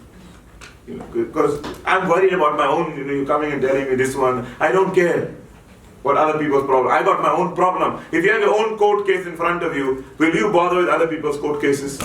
You won't even listen to it. You say, yeah, I'm not interested. So the same thing, if you have your own sins and your own situation with Allah, why are you interested in listening to other people's issues? And just say, yeah, may Allah guide them and guide us. Find that person doing wrong, may Allah give them hidayah, may Allah give me hidayah, may Allah give everybody hidayah. So we shouldn't dwell too much on that. Then he says, indeed, he's talking about praising Rasulullah, but he's telling us that, but what is my relation to Rasulullah? Who am I to talk about him? He says, indeed, I have been unfair. I have wronged the sunnah of the one, sallallahu alayhi wasallam, who would keep up the entire night until his feet would be swollen from pain. He said, who am I? I haven't even made any nafil salah in my life. Extra, I just make my fard, sunnah, and that's it. I don't even make two more extra rakat. And I want to talk about Rasulullah, who would pray the entire night until his feet would be literally swollen. Sayyidah Aisha woke up in the morning, Fajr, she said, Ya Rasulullah, your feet are swollen. He said, why do you pray the whole night? Hasn't Allah forgiven all your sins? Allah protected you from all sin. You have no sin. So why do you pray so long until your feet are swollen? And Allah has protected you from all evil. He said, then shouldn't I be a grateful servant? أَفَلَا أَكُونُ عَبْدًا شَكُورًا. He said, oh Aisha, then shouldn't I be grateful to Allah for that? His ibadah was shukr. So he says, where am I and where is Rasulullah sallallahu alaihi wasallam? He said, and the one, I eat my full and I eat all these nice meals. He said, who am I to praise the one who would tie a stone to his stomach to contain his hunger? Rasulullah sallallahu alaihi wasallam used to tie a stone to his stomach to contain his hunger. Sallallahu alaihi wasallam. He said, where am I to praise him? And indeed, I look for money, if somebody is giving me wealth and we want it, I desire it. Who am I to praise the one? Sallallahu alayhi wasallam. Warawadatul jibalu shum. Indeed, the lofty mountains were offered to him in gold and he refused to take them. And that's when Rasulullah sallallahu alayhi wasallam was walking with a stone on his stomach in hunger. We all get hungry, But imagine you're so hungry that you tie a stone to your stomach. How hungry is that? Jibreel alayhi salam came and said, Ya Rasulullah, if you want, Allah will turn Allah will give you gold, the amount of the mountain of Uhud. Mountain of Uhud is a big mountain in Medina. So we'll turn it all into gold for you if you want. He said, no, Ya Jibreel. I love to be hungry one day and make sabr, and eat one day and make shukr. I love to be in that. And indeed, he was detached from the material world and he had no interest in it. And then Busiri says, and how could the material world attract the Prophet ﷺ when if it weren't for him, Allah would not have created this world? How could he be attracted to dunya when if it weren't for him, the dunya wouldn't be created? The dunya needs him, he doesn't need the dunya. And this refers to the famous saying narrated where Allah subhanahu wa ta'ala spoke to Sayyidina Adam alayhi salam and said to him, O Adam, were it not for Rasul Muhammad sallallahu alayhi wasallam, I would not have created you and created the heavens and the earth. And that's when Adam alayhi salam made tawassul to Allah through Rasulullah sallallahu alayhi wasallam, and Allah answered him with that. That if you, O Adam, I forgive you because you asked me Muhammad's name, and indeed Muhammad will be from your children, but were it not for him, I would not have created you or the heavens and the earth. And then he says, indeed, after, in the 34th line now, finally he mentions the name of the beloved. And that's the Arab style of writing poetry. They don't immediately mention the beloved one. They mention all these things, and finally they mention the name, because the name is considered holy. So he writes, Muhammadun Sayyidul Kawnayni was-Thaqalayn wal-Fariqayn min Urbin wa min Ajami. Indeed, Muhammad sallallahu alayhi wasallam is the master of both worlds and both species. Both worlds is dunya and akhirah. Both species, Thaqalayn, is jinn and humans. وَالْفَرِيقَيْنِ مِنْ عُرْبٍ وَمِنْ عَجَمٍ, and both parties, the Arabs and the non-Arabs. He is the master of all of them, because he said sallallahu alaihi wasallam one day to Ali, Ya Ali anta Sayyid al-Arab. Oh Ali, you are the master of all the Arabs. So Sayyidina Ali said, aren't you the master of all the Arabs, Ya Rasulullah? Sayyidul Arab? He said, no. You are Sayyidul Arab. I am the master of all the children of Adam. Ana Sayyidu Walad Adam. I am the master, the Sarkar of all the children of Adam. So you are the Sayyid of the Arab. Ali is the chief of all the Arabs. But I am the master of all the mankind. نبينا الآمر الناهي فلا أحد أبر في قول لا منه ولا نعمي. Our beloved Prophet, and indeed there was no one more truthful than him in calling towards good or stopping evil or saying yes or saying no. There was no one more truthful than him sallallahu alayhi wasallam. Even the Arabs before Islam used to call him as-Sadiq al-Amin, the truthful and the honest one. هو الحبيب الذي ترجى شفاعته. He is the beloved whose intercession we all seek in every difficulty and every calamity. So he is the one we turn to in every difficulty and every calamity. He is the beloved whose intercession we seek. This couplet is very powerful. It's one of the most powerful couplets in the Burdah. And many ulema and awliya used to recite this in times of difficulty. One of the great scholars of Turkey, I read his book, he wrote in his book, his name was Shaykh Fakhruddin. He mentions that when he had, I think, cancer or something in one part of his body, he said, doctor said, we have to cut off your leg. So he went to him, he said, very sad, I'm going to miss my leg, I can't walk. And so he said, I was just rubbing that part of my leg and saying, هو الحبيب الذي ترجى شفاعته لكل هول من الأحوال مقتحم هو الحبيب الذي ترجى شفاعته. He is the beloved whose intercession I seek for every difficulty and every pain. So he said, when I was doing that, and he said, when I went again to the doctors just to do the checkup or whatever, they looked and said, this is ajib, we can't believe. He said, what happened? He said, the cancer is gone. How did you do it? Well, he said, because he said the barakah of the Burdah. So we should, at least this couplet we should know. دعا إلى الله فالمستمسكون به مستمسكون بحبل غير منفصم. Indeed, he called towards Allah, and those who hold on to him, hold on to a rope that will never break. There's an ayah in the Quran, وَاعْتَصِمُوا بِحَبْلِ اللَّهِ جَمِيعًا وَلَا تَفَرَّقُوا. Hold on together to the rope of Allah and do not be divided. Ibn Abbas radiallahu anh says, the rope of Allah is Rasulullah. Hold on together to the rope of Allah. The rope of Allah refers to Rasulullah sallallahu alaihi wasallam. فاق النبيين في خلق وفي خلق ولم يدانه في علم ولا كرم. He has surpassed all the prophets in his appearance and in his character, and in knowledge and in generosity. So in all these things, our Nabi surpasses all the prophets. Nobody was like him in appearance, nobody was like him in his character, he is above all of them. I mean, look, Nuh alayhi salam, when the kuffar gave him a hard time, he made a dua to Allah to destroy all of them. Right? رَبِّ لَا تَذَرْ عَلَى الْأَرْضِ مِنَ الْكَافِرِينَ. Let them all drown, Ya Allah. Even their children. إِنَّكَ إِن تَذَرْ مِنْ يُلَاءِ. Oh Allah, if you leave them, they will only give birth to more kuffar. That is the dua of Nuh alayhi salam. When the kuffar heard our Prophet in Taif, what dua did he make? He said, oh Allah, spare them, for maybe tomorrow they will accept Islam, and if they don't accept Islam, maybe the children they give birth to will accept Islam. So he says, he has surpassed all the prophets in his generosity, in his akhlaq, they cannot compare to him. In his knowledge, وَكُلُّهُمْ مِنْ رَسُولِ اللَّهِ مُلْتَمِسٌ غَرَفًا مِنَ الْبَحْرِ وَرَشْفًا مِنَ الدِّيَمِ. And all of them gain their blessings and their miracles from the ocean of Rasulullah sallallahu alaihi wasallam.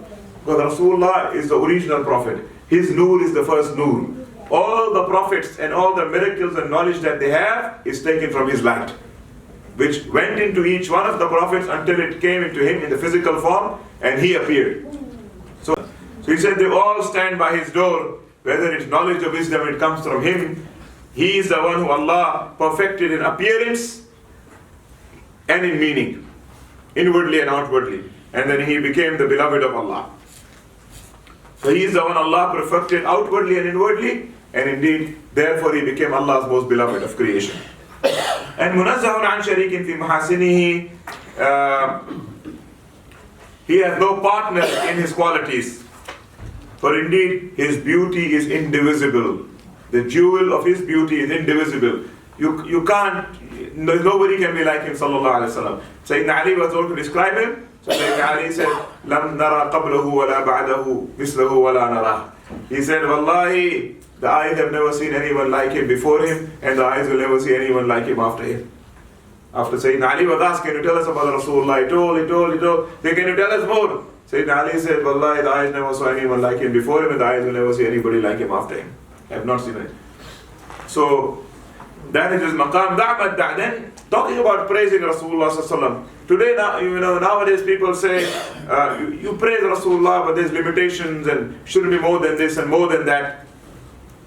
Imam Busiri says, دَعْمَتْ دَعَتْهُ النَّصَارَى فِي نَبِيهِ. He answers the question. He says, leave what the Christians said about their prophet. Which is, they made Jesus into a God, son of God, part of God, right? He says, leave that.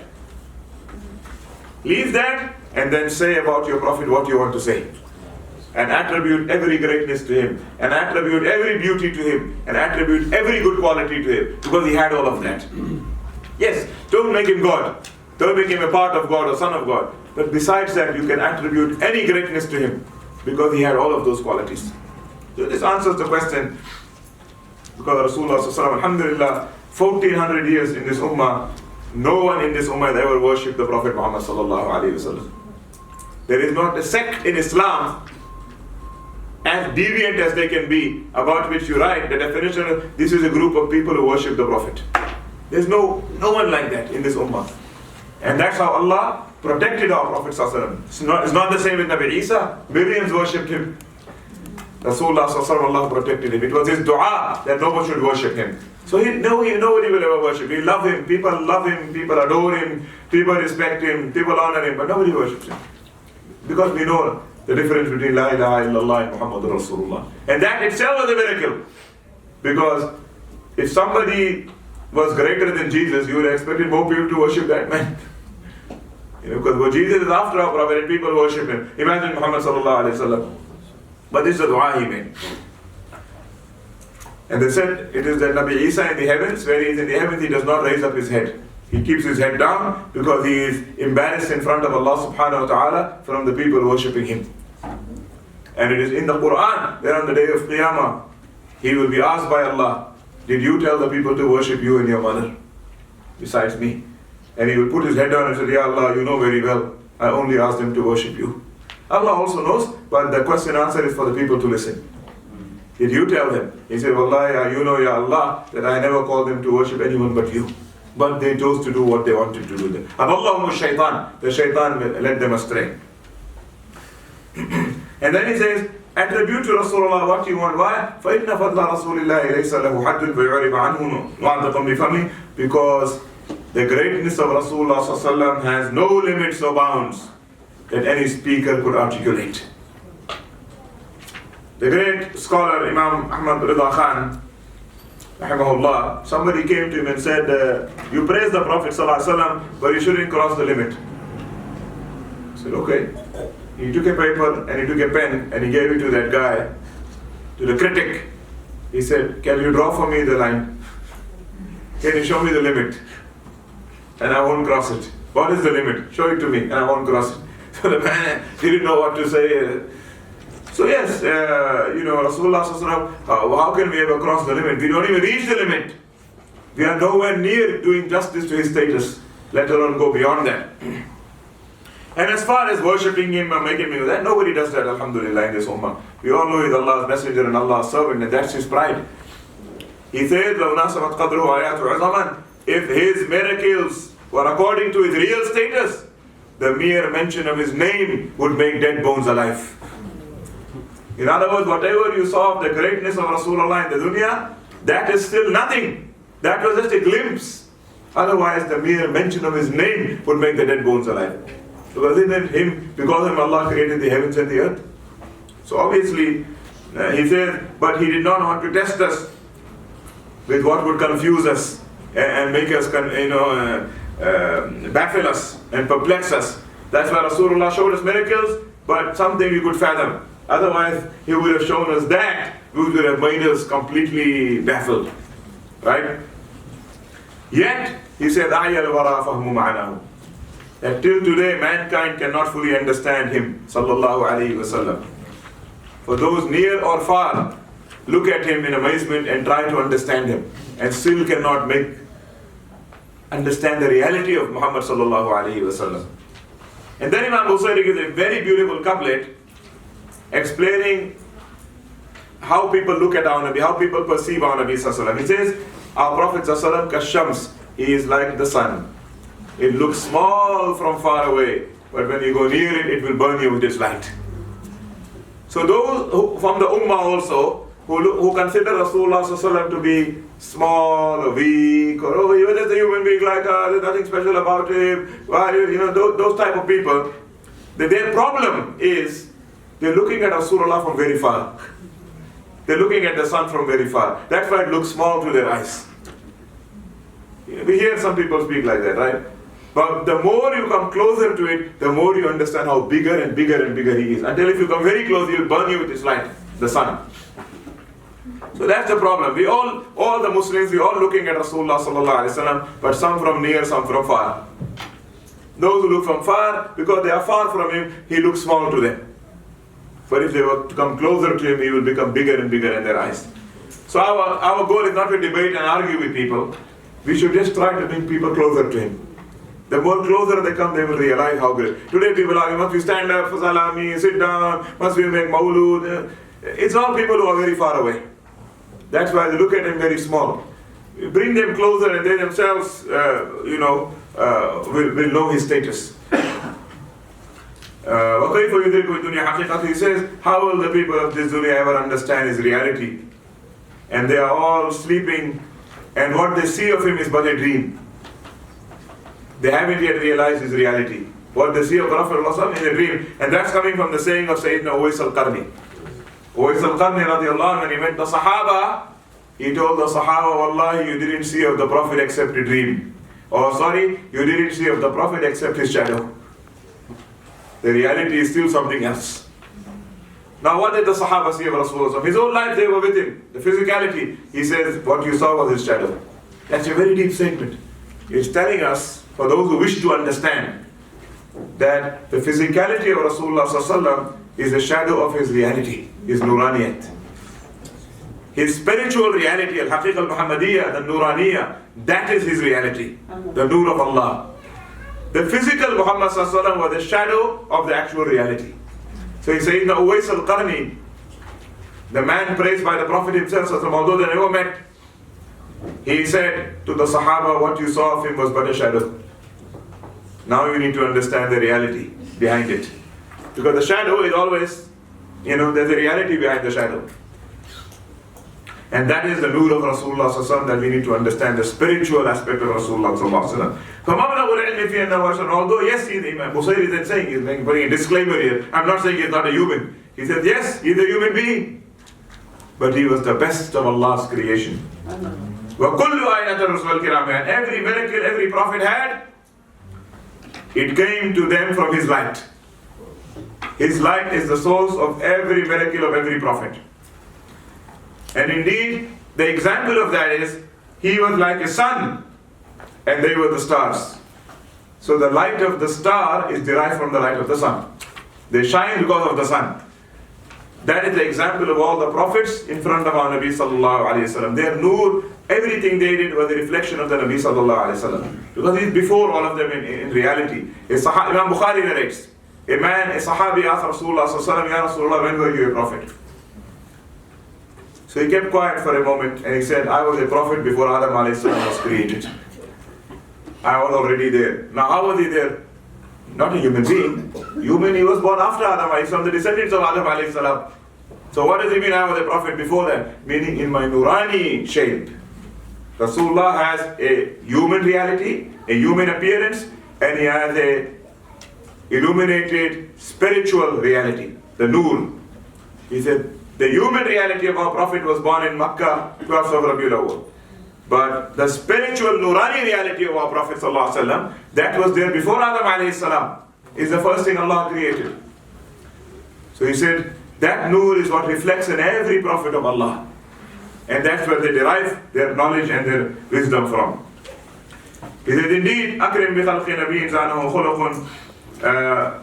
What a beautiful character Rasulullah had, always smiling, always joyful. Indeed, he was like a lily flower in its freshness, and he was like the full moon in his splendor, and he was like the ocean in his generosity, and he was resolute and firm as time itself. And this is from a hadith where one of the Sahaba asked, how did Rasulullah look like? So he said, Wallahi, I remember there was a night of the full moon in Arabia. We used to look at the full moon and we used to look at Rasulullah's face, and Wallahi, his face was more illuminated and brighter than the full moon. But another Sahabi said something more. He said, you want to know how Rasulullah used to look like? Somebody who didn't see him. He said, Wallahi, his face was the shining sun. The one said full moon, the other one said shining sun. Yet there's another Sahabi, when he was asked how Rasulullah looked like, he said, Wallahi, it was as if the sun and the moon and the stars were orbiting on his face. Subhanallah. These three narrations are there. One said his face was the full moon. The other one said, it's Rasulullah's face. He said, it was like the sun shining.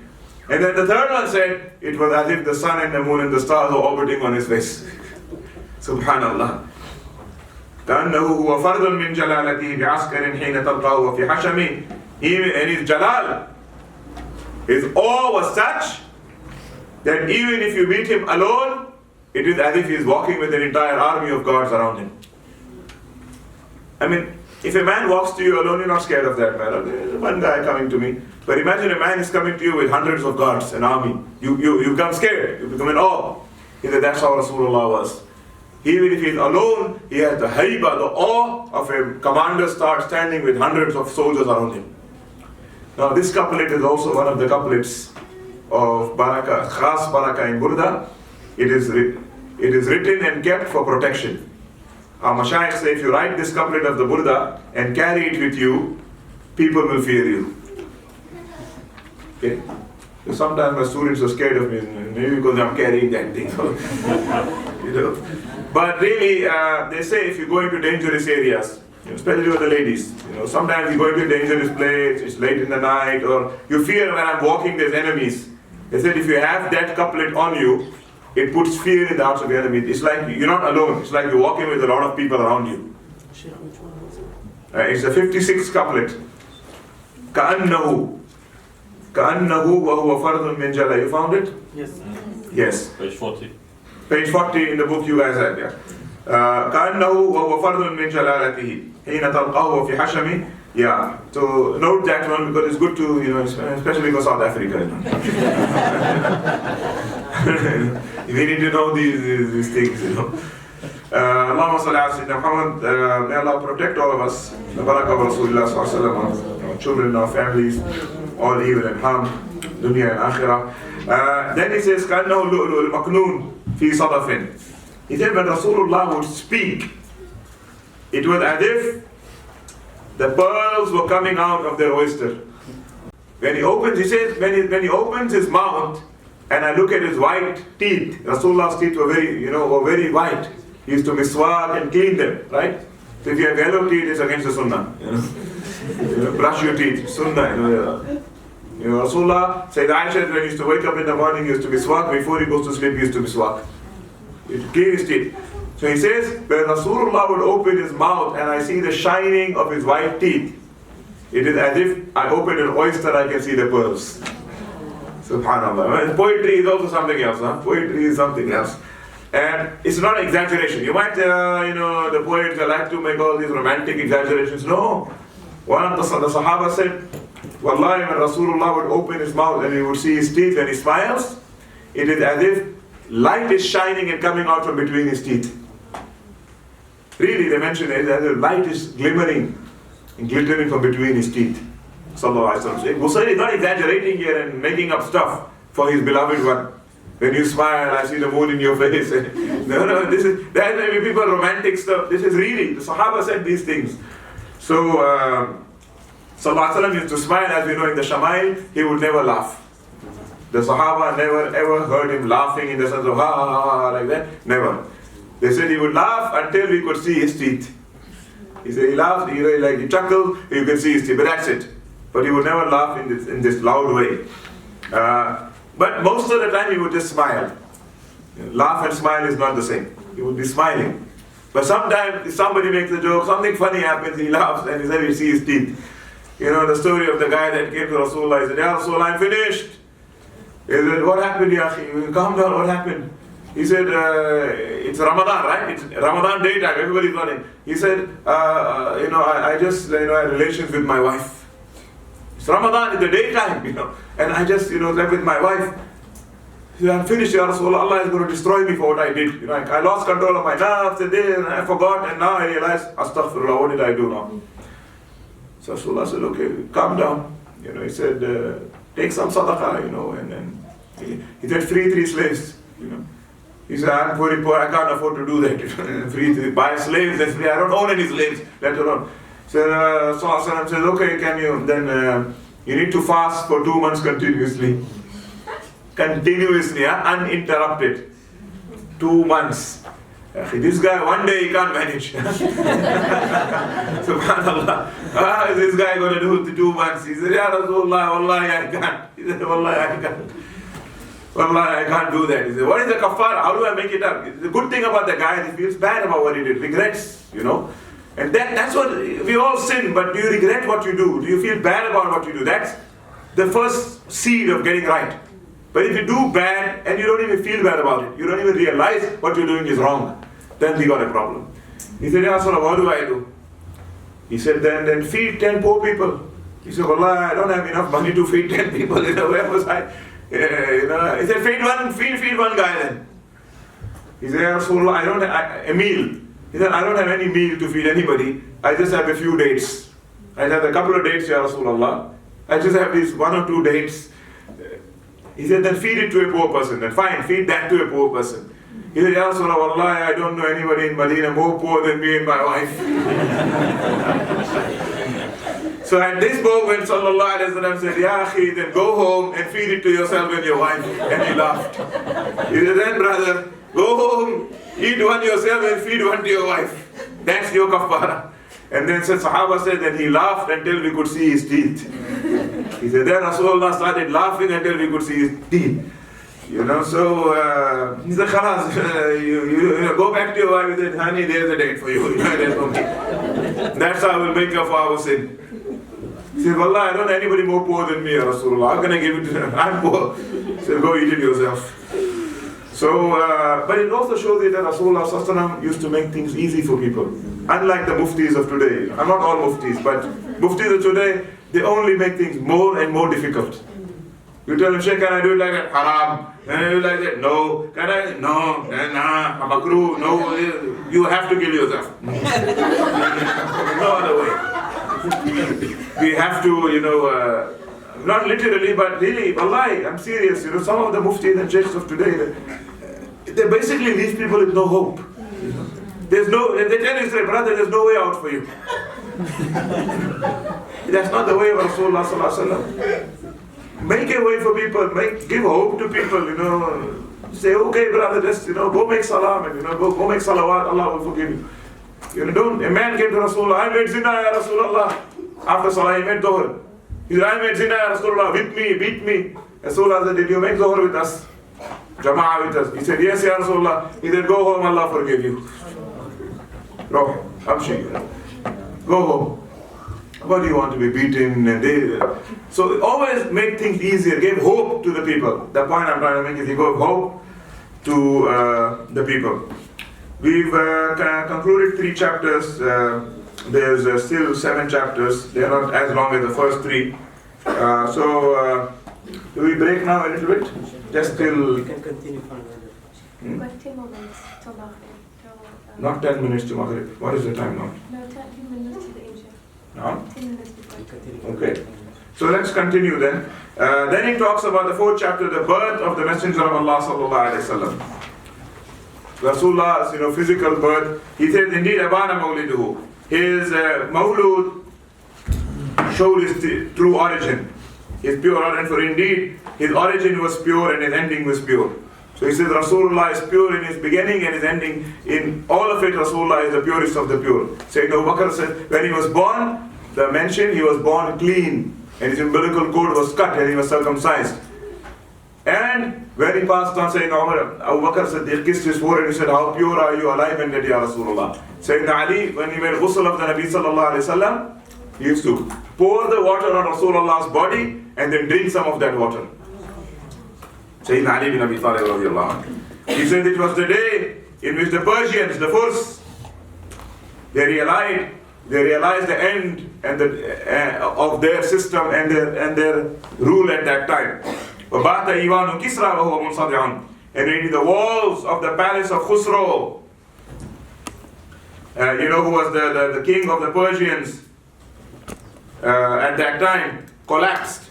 Just as the army of Khusro was scattered, never to be united. Now this was, Khusro means the emperor of the Persians. The Arabs used to say Kisra. The Persians said Khusro in Farisi. And the king at that time, his name was Khusro Anushirwan. The king of the Iranians at that time, the mighty Persian emperor was Anushirwan. And when Rasulullah was born, 14 pillars fell down on his palace. There was an earthquake and 14 pillars fell down. He asked the people, he called all the people in the priest to tell him what it means. And they all didn't want to say. One of them said, if you promise you won't hurt me, I'll tell you what it means. He said, it means that your kingdom will end soon, the Persian Empire, the Sassanid Empire. And he said, when is it going to happen? He said, there will be 14 kings that will rule after you. And the 14th one will be the last one. And indeed, the last Persian emperor, the fire worshippers, was Yazdagerd. Yazdagerd, and he was the 14th one. And Sayyidina Umar's time, Iran was conquered, Iraq was conquered, and that was the end of the Persian Empire, which had been running for 1,000 years, So time for change, huh? It's not like they were ruling for 1,000 years, these people. And they used to consider themselves gods. And Allah gave them their day, they had their days, and Allah removed them when they became arrogant and evil and tyrannical. And that's why when the Muslim armies entered into Persia, they were welcomed as liberators, because they removed all this slavery of Khusro and so on, and bowing down to Khusro and said, bow down to no one but Allah. And in that time, the fire of Iran went off. The Iranians used to have a fire because they were fire worshippers. That fire had been burning for 1,000 years. There was Zoroastrians, Parsi. The night of the Mawlid, that fire went off on its own. Sign that their religion is also going to be finished. Two things are going to be finished: their empire and their religion. And with the coming of Islam, both the Persian Empire and the Persian religion were finished. And Iran, since 1400 years, is a Muslim country, ruled by Islam and by Muslims, and it's Islam there. You know, there's no more of the those things of before. And there was the river that they used to go and drink from and consider holy, and that also dried up. Okay, so these were the places in Persia that were holy to the Persians, the Zoroastrians, and these went off on that day. Then he says, indeed, the way the river went off, he said, he has a beautiful couplet here. It is as if the water of the river was thrown onto the fire, and the fire was moved into the river. So the river dried off, and the fire went off. So he has a beautiful, just a jugglery of words here. He said, and on that night the jinns called out, because they were given the news of his birth, and the lights were shining in the skies. Because there was a star that one of the Jews saw in the sky. He said, what? Was a child born in Makkah today? They said, yes. He said, watch over that child, because this star only shines when a prophet is born. And he said, by God, prophethood has left Bani Israel. It went to the Arabs, because the star is shown in Makkah. They said the last time that star was shining was when Jesus Christ was born. Nabi Isa was born, the red star in the sky. And yet he says, unfortunately, the people neglected these signs and were not prepared for it. And there were people who, despite knowing all the signs, many of the Yahud and the Nasara still didn't follow our Prophet ﷺ, and knowing that the time of their religion is finished. And also on that night, the shooting stars were seen, and they were never seen before that. Why? The Prophet ﷺ mentioned that the jinn used to go up in the skies to hear the words of the malaika. And they used to come down to the earth and then predict things before they happened. Because the malaika, they exchange the news, right? This is going to happen, that's going to happen. The jinn used to hear it and come and tell the people on earth. These soothsayers and witch doctors and so on, fortune tellers. On the night of Rasulullah's birth, Allah ordered the stars to shoot at these jinn. So from that time onwards, the jinn cannot go up in the heavens. They cannot go up in the heavens. And the idols fell on their faces on that day, night of the Mawlid of the Prophet ﷺ. And the shaitans, verse 69, he said the shaitans were chased away from the heavens, as they would be chased away on earth as well. And he said the shaitans were the jinns, the evil jinns were chased away from the heavens, just like the army of Abraha was chased away from the Kaaba on earth. So there the malaika threw the stars on them, and on earth the birds threw the stones on Abraha's army. Now this is connected to the Mawlid, because Abraha's army had come to attack Makkah just 50 days before the birth of the Prophet ﷺ. Just 50 days before his birth, that is a month and a half. Less than that actually. Just 2 months before Rasulullah was born, Abraha's army had come with the elephants to destroy the Kaaba, and Allah chased them away with the birds. And that was also a sign of his birth. And he said they were chased away just as Nabi Musa was thrown out of the belly of the whale. This is the end of the chapter 4. He mentioned in chapter 5, he mentioned some of the miracles of our Nabi sallallahu alaihi wasallam. He says, indeed the trees came bowing down to him in prostration, walking without legs. Now this is when Rasulullah sallallahu alaihi wasallam, a man said to Muhammad, I will believe in you if you tell the tree to come walking towards you. So Rasulullah called the tree, and the tree bended down towards him and came out and moved towards him. So the man accepted Islam. His name was Abu Rukana. That place where this happened is still there in Makkah. And there's a masjid there, it's called Masjidul Shajara. The masjid of the tree, still there in Makkah. He said it is as if the tree was writing the kalima, and the tree became a pen in his hand. And one of his signs, Misrul Ghamama, was the cloud that used to be on his head when he used to walk sometimes in the heat. It wasn't all the time. People think Rasulullah, wherever he went, there was all the time a cloud on his head. Oh, that would be too apparent. But sometimes, when he used to stand in very hot weather, a cloud would come and cover him up, sallallahu alayhi wa sallam. So he said that would come to Rasulullah sallallahu alayhi wa sallam. And he said, indeed, and the cutting and the splitting of the moon for him sallallahu alaihi wasallam. When Allah subhanahu wa ta'ala split the moon for our Nabi sallallahu alaihi wasallam, Abu Jahl said to him, if you can split the moon, we believe in you. Why did he say that? Because he believed if Muhammad is a magician, magic can only work on the earth. It can't work on the heavens. So Allah said, will you believe in me if I do that? He said, yes. So when he pointed to the moon, it was right. The moon was at the middle of the mountain. That was the full night of the full moon. So when he pointed to it, the moon split into two. One side of the mountain, one side of the mountain. And after that, it came back together. And people who've been to the moon mention a crack throughout the surface of the moon. So Allah, and this happened. And then some of them still said, maybe he bluffed our eyes.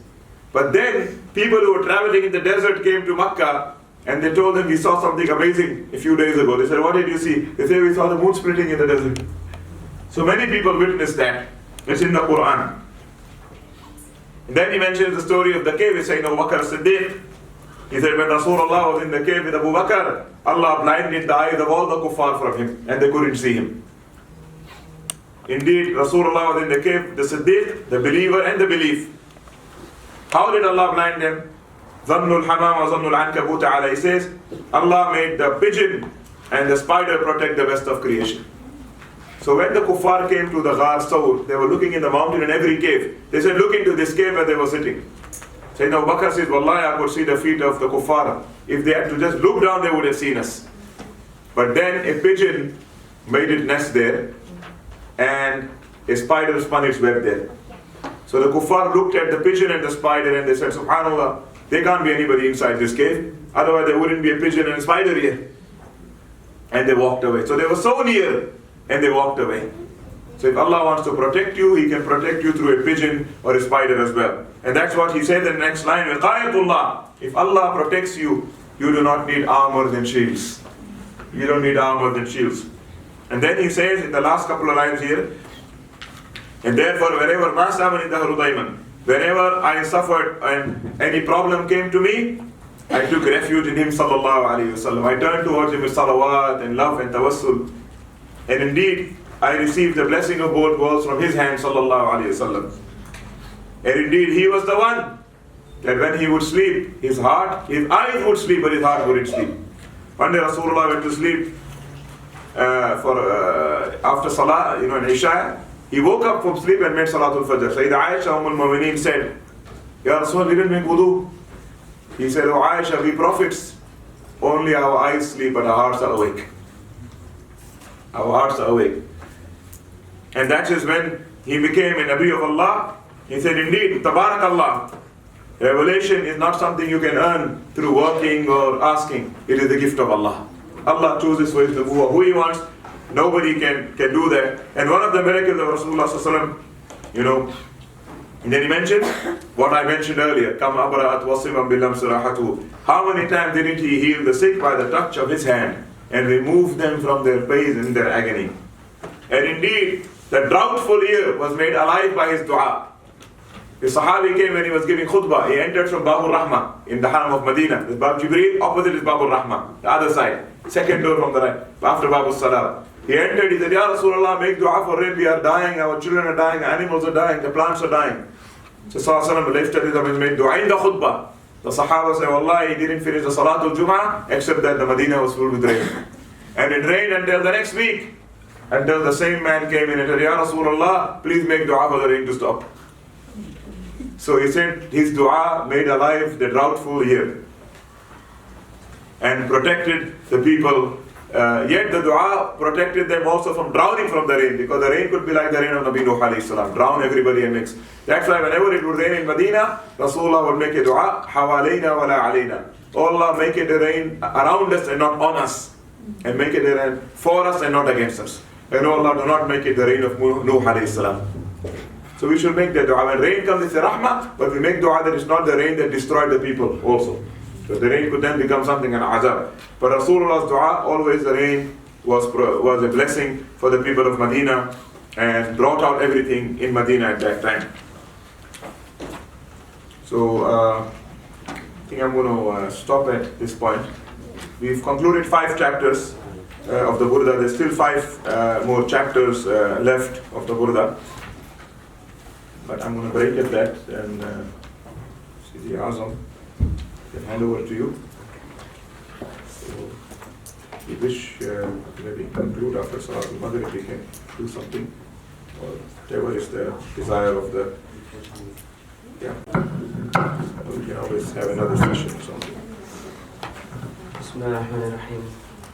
Jazakumullah kullu khairan to Honorable Shaykh Fakhruddin Owaisi for instilling this love of the Prophet ﷺ in our hearts, and may Allah also reward him for spreading this love that he learned from his teachers, who learned it from their teachers, who learned it from their teachers, until it goes back in an unbroken chain to the Prophet ﷺ.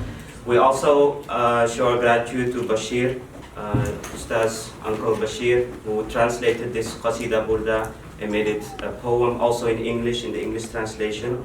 We also thank all of you who attended today, and may Allah accept your attendance, your sincere intentions to gain closeness to the Prophet ﷺ, to gain this yearness that the pious Salihin had. And may Allah subhanahu wa ta'ala accept this from you. May He grant you a vision of Rasulullah ﷺ, and may He enable you to spread this love to your children, to your entire surroundings, and to your grandchildren, inshallah. So, inshallah, and keep us in your du'as, and stay connected to Madina, inshallah. I will ask Shaykh to make a dua. Inshallah, before we conclude, since we've covered the 5 chapters of the Burdah, I just want to remind everyone though that there's 5 more chapters to the Burdah. Alhamdulillah, we've all been blessed to receive a copy of the entire Qasida al-Burdah. I think you all have received the entire. So I would encourage you then, due to the lack of time obviously, we conclude with this, but I would encourage you then to study the next 5 chapters of the Burdah, to read up the next 5 chapters of the Qasida al-Burdah, because that is the entire poem. And the next 5 chapters, basically, just to mention the chapter names, chapter 6 is the glory of the Quran, where he mentions the miraculousness, the greatest miracle of our Prophet ﷺ is the Quran. Chapter 7, he mentions another great miracle of our Prophet ﷺ, the Isra and the Mi'raj, and all the details of the Isra and the Mi'raj. In chapter 8, he mentions another miracle of the Prophet ﷺ, and that is his jihad and his victory against all his enemies. Because he had so few followers, yet how he defeated all his enemies, that's a miracle on its own. So he mentions all the incidents, his bravery, his courage in chapter 8. Then in chapter 9, he seeks Allah's forgiveness and the Prophet ﷺ intercession for himself and the Ummah. And in chapter 10, which is the final chapter, he seeks salvation for himself and for the Muslimin, and makes a lot of du'as and pleas to Allah and His Messenger, and concludes by praising the Sahaba, the Ahlul Bayt, and asking Allah to accept his Qasida. That's a summary of the next 5 chapters. We didn't cover it line by line, but this is what these chapters are talking about. So I would request all of you, inshallah, to read them up, inshallah, in the copy of the Burdah you were given, or any other copy that you have at home, to read up, inshallah. The ulema mentioned whoever recites the entire Qasida Burdah, memorizes the entire Qasida Burdah, they will be a wali of Allah. And if you recite the entire Burdah, you say Rasulullah will spiritually be present in a gathering where the entire Burdah is recited with adab. So I encourage you all to spread the Burdah in your homes, let your children sing it, doesn't matter what tune, play the Burdah in your homes, have Burdah gatherings in your homes, and make studying the Burdah a part of your curricula. If you are involved in Islamic schools and Islamic institutes, the people can learn more about this beautiful poem of the cloak, of the mantle of Rasulullah ﷺ. May we all be covered with that mantle on the day of Qiyamah, in our qubur, dunya and akhirah. Wa sallallahu ala Sayyidina Muhammadin wa alihi ashabihi ajma'in. Walhamdulillahi Rabbil Alameen. Al-Fatiha.